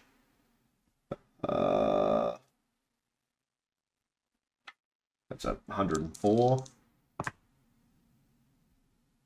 And that's a 50. So they all miss. Excellent. Investigator Crane is going to jump down from the elevated platform. He's going to move behind cover. Still not in melee range yet. And he's going to take a shot at Kistala for shooting at him. Where are we? With his bolt gun. That's unfortunate. I got a 10. So that's going to do. Still only hit once, but it's 1d10 plus 9, penetrating 5. If I could do my focus power Ooh. test, so my perception. Excellent. to Yes, dodge. go for that. Let's roll. What's my perception? Perception is 48. Oh, 25. Take away the 4, so 21. This bullet, you are able to see it coming, like sort of like Neo in the Matrix. You see this bullet coming straight for your head with supreme accuracy, and you're able just to move out of the way as it shoots right over, and it just sort of like Sick. makes this crater in the wall behind you as it enters the wall. Investigator Crane felt really good about that shot, so he's not happy. He looks at you and he's like, "How dare you dodge my weapons? You should be good heretics and die every shot." As he says that, I poke my head out and flip him off. You just see this giant space marine just go. Is there a power source for his shield or any way to take it down? There is ways to get through it. Actually, yeah, there is ways to get through it, but it doesn't say I can. I reckon if you do enough damage, it'll destroy. Okay. Excellent. All right, next is the murder servitors. I haven't used one of these before. What do they do? Excellent. So they're all going to just come out of cover, and they're going to use their full actions to come right up to you. And then it is Barbaros, your turn. You have 2 murder servitors right in front of you.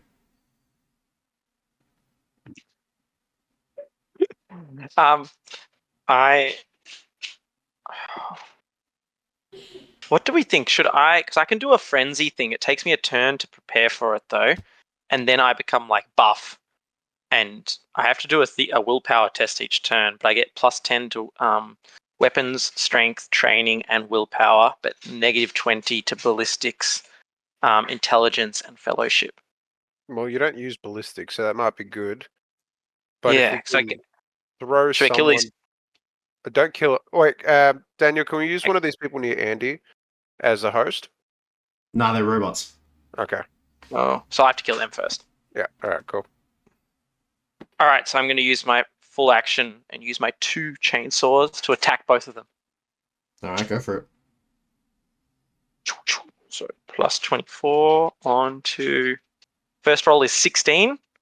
Yep. Second roll 61, but +24 gets me in the clear. Because I'm 47 Alright, roll for damage. strength. Actually, no, don't stress. Actually, no, roll it for why not. Have fun with it. 3 and 7. Which is Plus fucking like, the what, 17 and 14. 24. Yeah. Alright, these murder servitors just explode. All you hear, they're saying kill, murder, death, even as you take them apart with your chainsaws. And they're ripped to shreds. You hear over the background the Investigator Crane going, fucking useless. Why do I have to work with this bullshit? And you just hear the demon behind you in the vents laughing to himself. Alright. It is Zero. It is your turn again. I want to vault over the cover, grab the nearest Alpha acolyte, and knock him out. All With right. a headbutt. Do a strength. It's me strength challenge, so I think it's just a straight roll.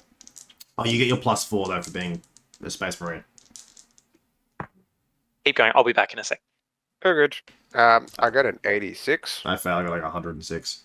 So yeah. So do your strength damage. Just do a 1d10. I think it was I got a 5.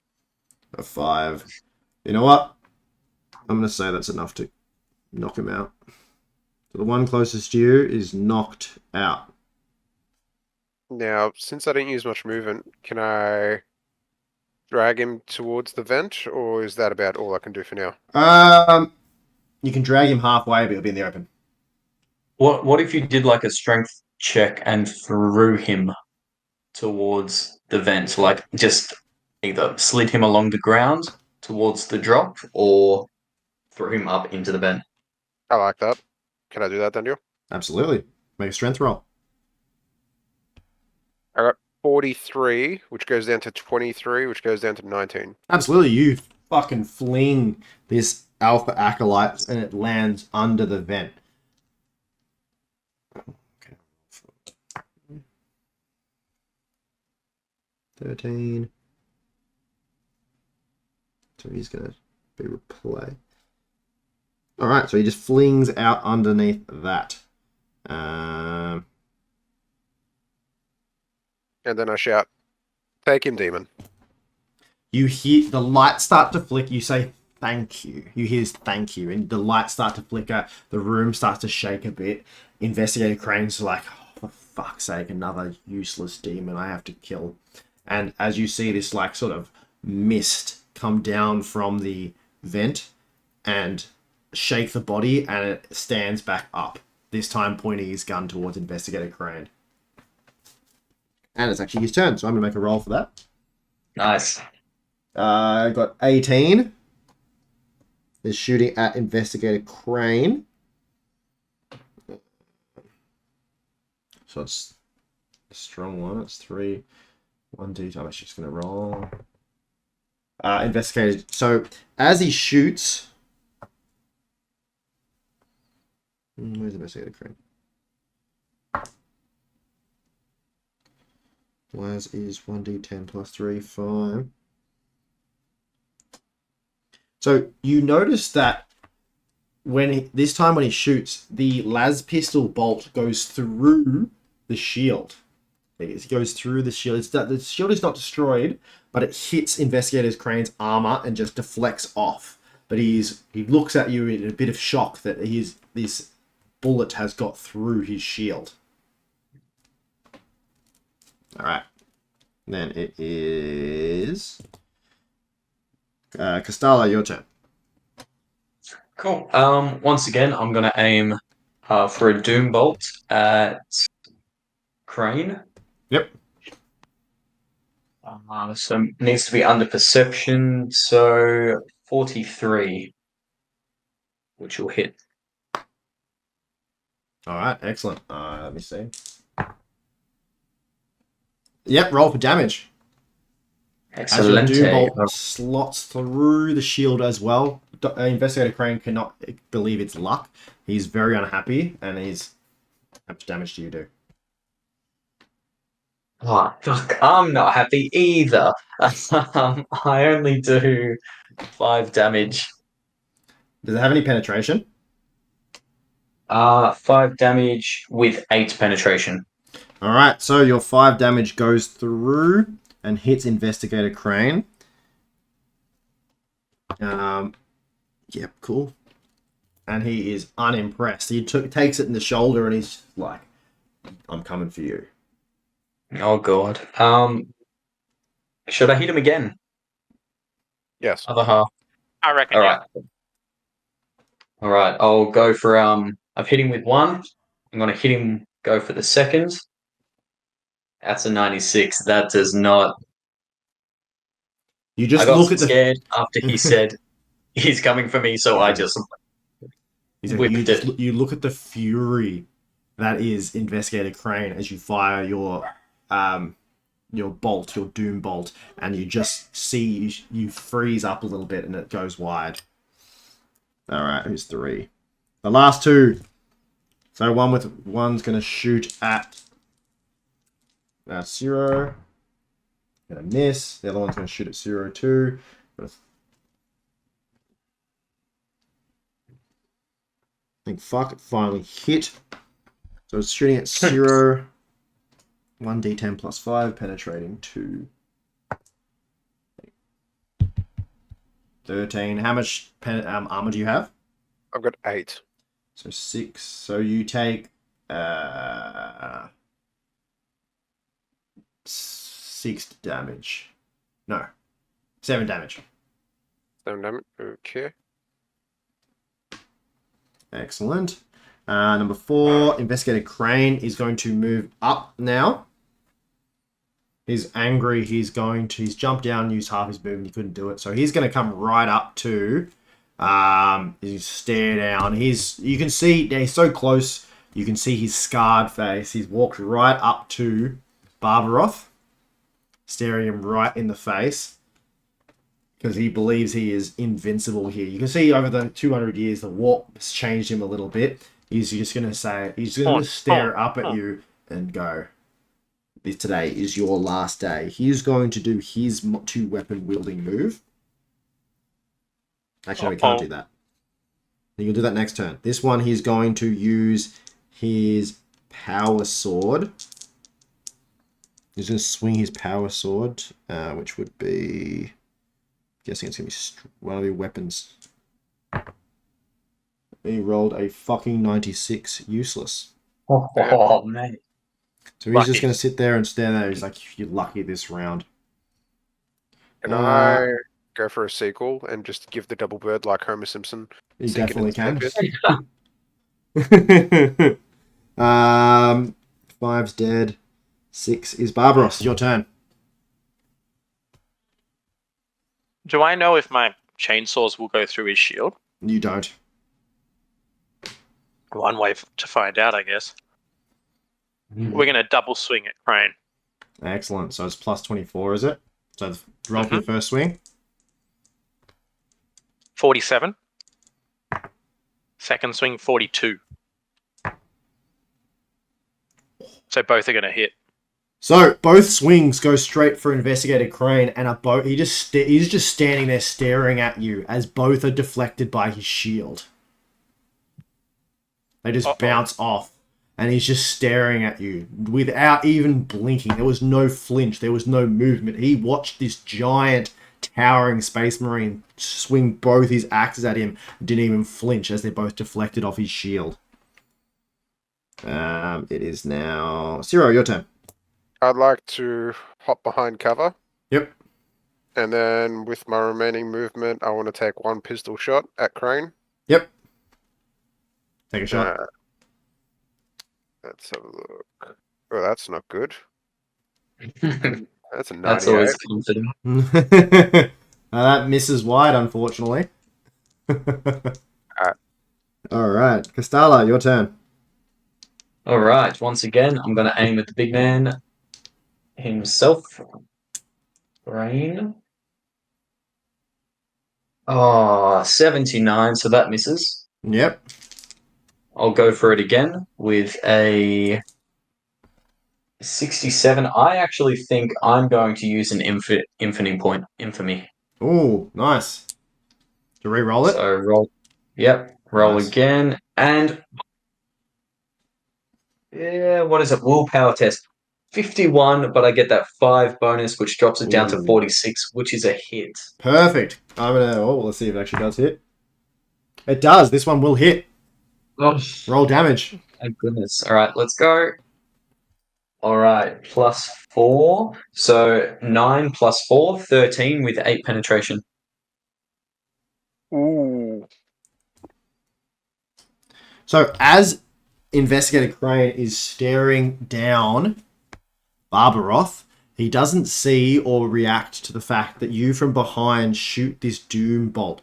It hits him and you just Barbaroth is able to see the surprise in his face, as like the original what's it called? Like the original feral human that you shot, his body starts to disintegrate. He turns around and looks at you and goes, "I served my purpose. I served the God Emperor. You will never survive. His retribution will come for you one day." All the while, his body is disintegrating. He is still talking to you. And the last bit, the last thing you see of him is his hand and his death glaring at you as he just gives you the finger. For the Emperor, and he disintegrates. That's pretty cool. Now, the last two acolytes are enraged by this. They both break cover. Half their movement is coming out, and they charge as they both shoot at Castala. First one will miss. Second one will miss. Excellent. Good work. Infamy point came in very clutch, by the way. Just- Who's I did infamy next? point usage. That was good. Oh, I forgot about Carl. Carl's going to take a shot at one of them now. He's going to get 31. He's going to hit. So it's going to do... I'm just going to say, as you're so focused, everyone forgets that Carl is possessing one of the acolytes. He shoots his las cannon and the skull of one of these acolytes, former acolytes, or acolyte to the former investigator kind, explodes. Who out of all of you, I'm going to say Jake, how do you want to kill the last acolyte? Ooh. Do I need to roll for anything, or can I just do it? Just do it. Alright. I want to walk up to him and crush their skull with my hands, Game of Thrones style. Nice. So this acolyte is so enraged, he's the closest thing to losing himself to chaos now, that he is enraged that you killed the investigator, that he doesn't even notice you walk up behind him, pick him up behind, and just go and absolutely crush his skull. His body just falls lifeless at your feet. So that is everyone in combat. So well done, game. where are I? Yes. What team? As I feel like Barbaros had no stamina at the start. He was really strong, and then towards the end there, I did nothing for while you finish, you hear this manic laughing from Zul as Zul starts to begin to walk towards the Geller field control, the ship's Geller field control, to drop you. As heretics, you all know exactly what he's trying to do and what this entails. He's walking towards this to stop the warp shielding, and you're all aware that if this field is lowered, it will most likely be death or being lost to the warp for all time. What do you do? I want to blow his kneecaps out. All right, roll a thing. Is it strength or ballistic? Ballistic. Yes. Fuck you, bitch. 27. 27. As he is walking towards there, you fire 2 shots, and they, in your incredibly strong bolter, blow his legs off. I'm going to walk up and lodge my chainsaw in his head. Ooh. All right, you can do that. As you walk up to him, he goes, "Wait, stop! I'm the one that can pilot the ship." Do you still lodge your chainsaw in his head? Yes, I have All not right. been able to hit someone for a while. You swing your chainsaw down, you absolutely just demolish this guy. It goes there, you lodge it in there. As it's stuck in his head, he's staring up at you. You turn the chainsaw axe on, and and slowly goes through his body. All the while he's looking at you and all that. All right. So you are still beside there. Now, I want everyone to roll an intelligence check for me. Oh boy. And it is difficult, so you need to add 10 to it. I got rolled a a 95, but I'm going to use my last infamy point. Oh, suck a dick, finally. I got a 17. All right, cool. Yep, you use your last infamy point. Go for it. Oh, How much did you say we add? Plus 10 to it as well. Plus 10. So I got 20, take away 3, so 27, which puts me under my 32 cap. Excellent. I'm glad everyone succeeded that because I don't know if Barbaros would be intelligent enough for this really, but you all realize by looking at the ship's controls that your former training has shown you that you guys all have the ability to pilot this giant ship as well. It allowed, not perfectly, not amazingly, but you were able to nudge the ship just enough that it enters the vortex. When you enter the vortex, it is tossed around on all the warp currents and until it exits within the vortex somewhere else that you are able to, is in the chaos realm. So you are able to escape the Imperial rule for now. And that's where we're going to finish it. Oh, good shit, guys. Yeah. Woo! Your team. Awesome, man. Yeah, so if I rolled under a 50, your damage didn't go through his shield. So that's how it worked. I was going to say, So that's what that was. I reckon if that last one you didn't kill it, I would have made it destroy. It didn't kill him. It would have destroyed the shield. Because all I really wanted to do was get him to do his double-handed attack at Barbaros and make him feel what he made all my other NPCs feel. But yeah, awesome. Thanks, guys. I hope you enjoyed that. That was good fun to do. Sick session. No, I did, man.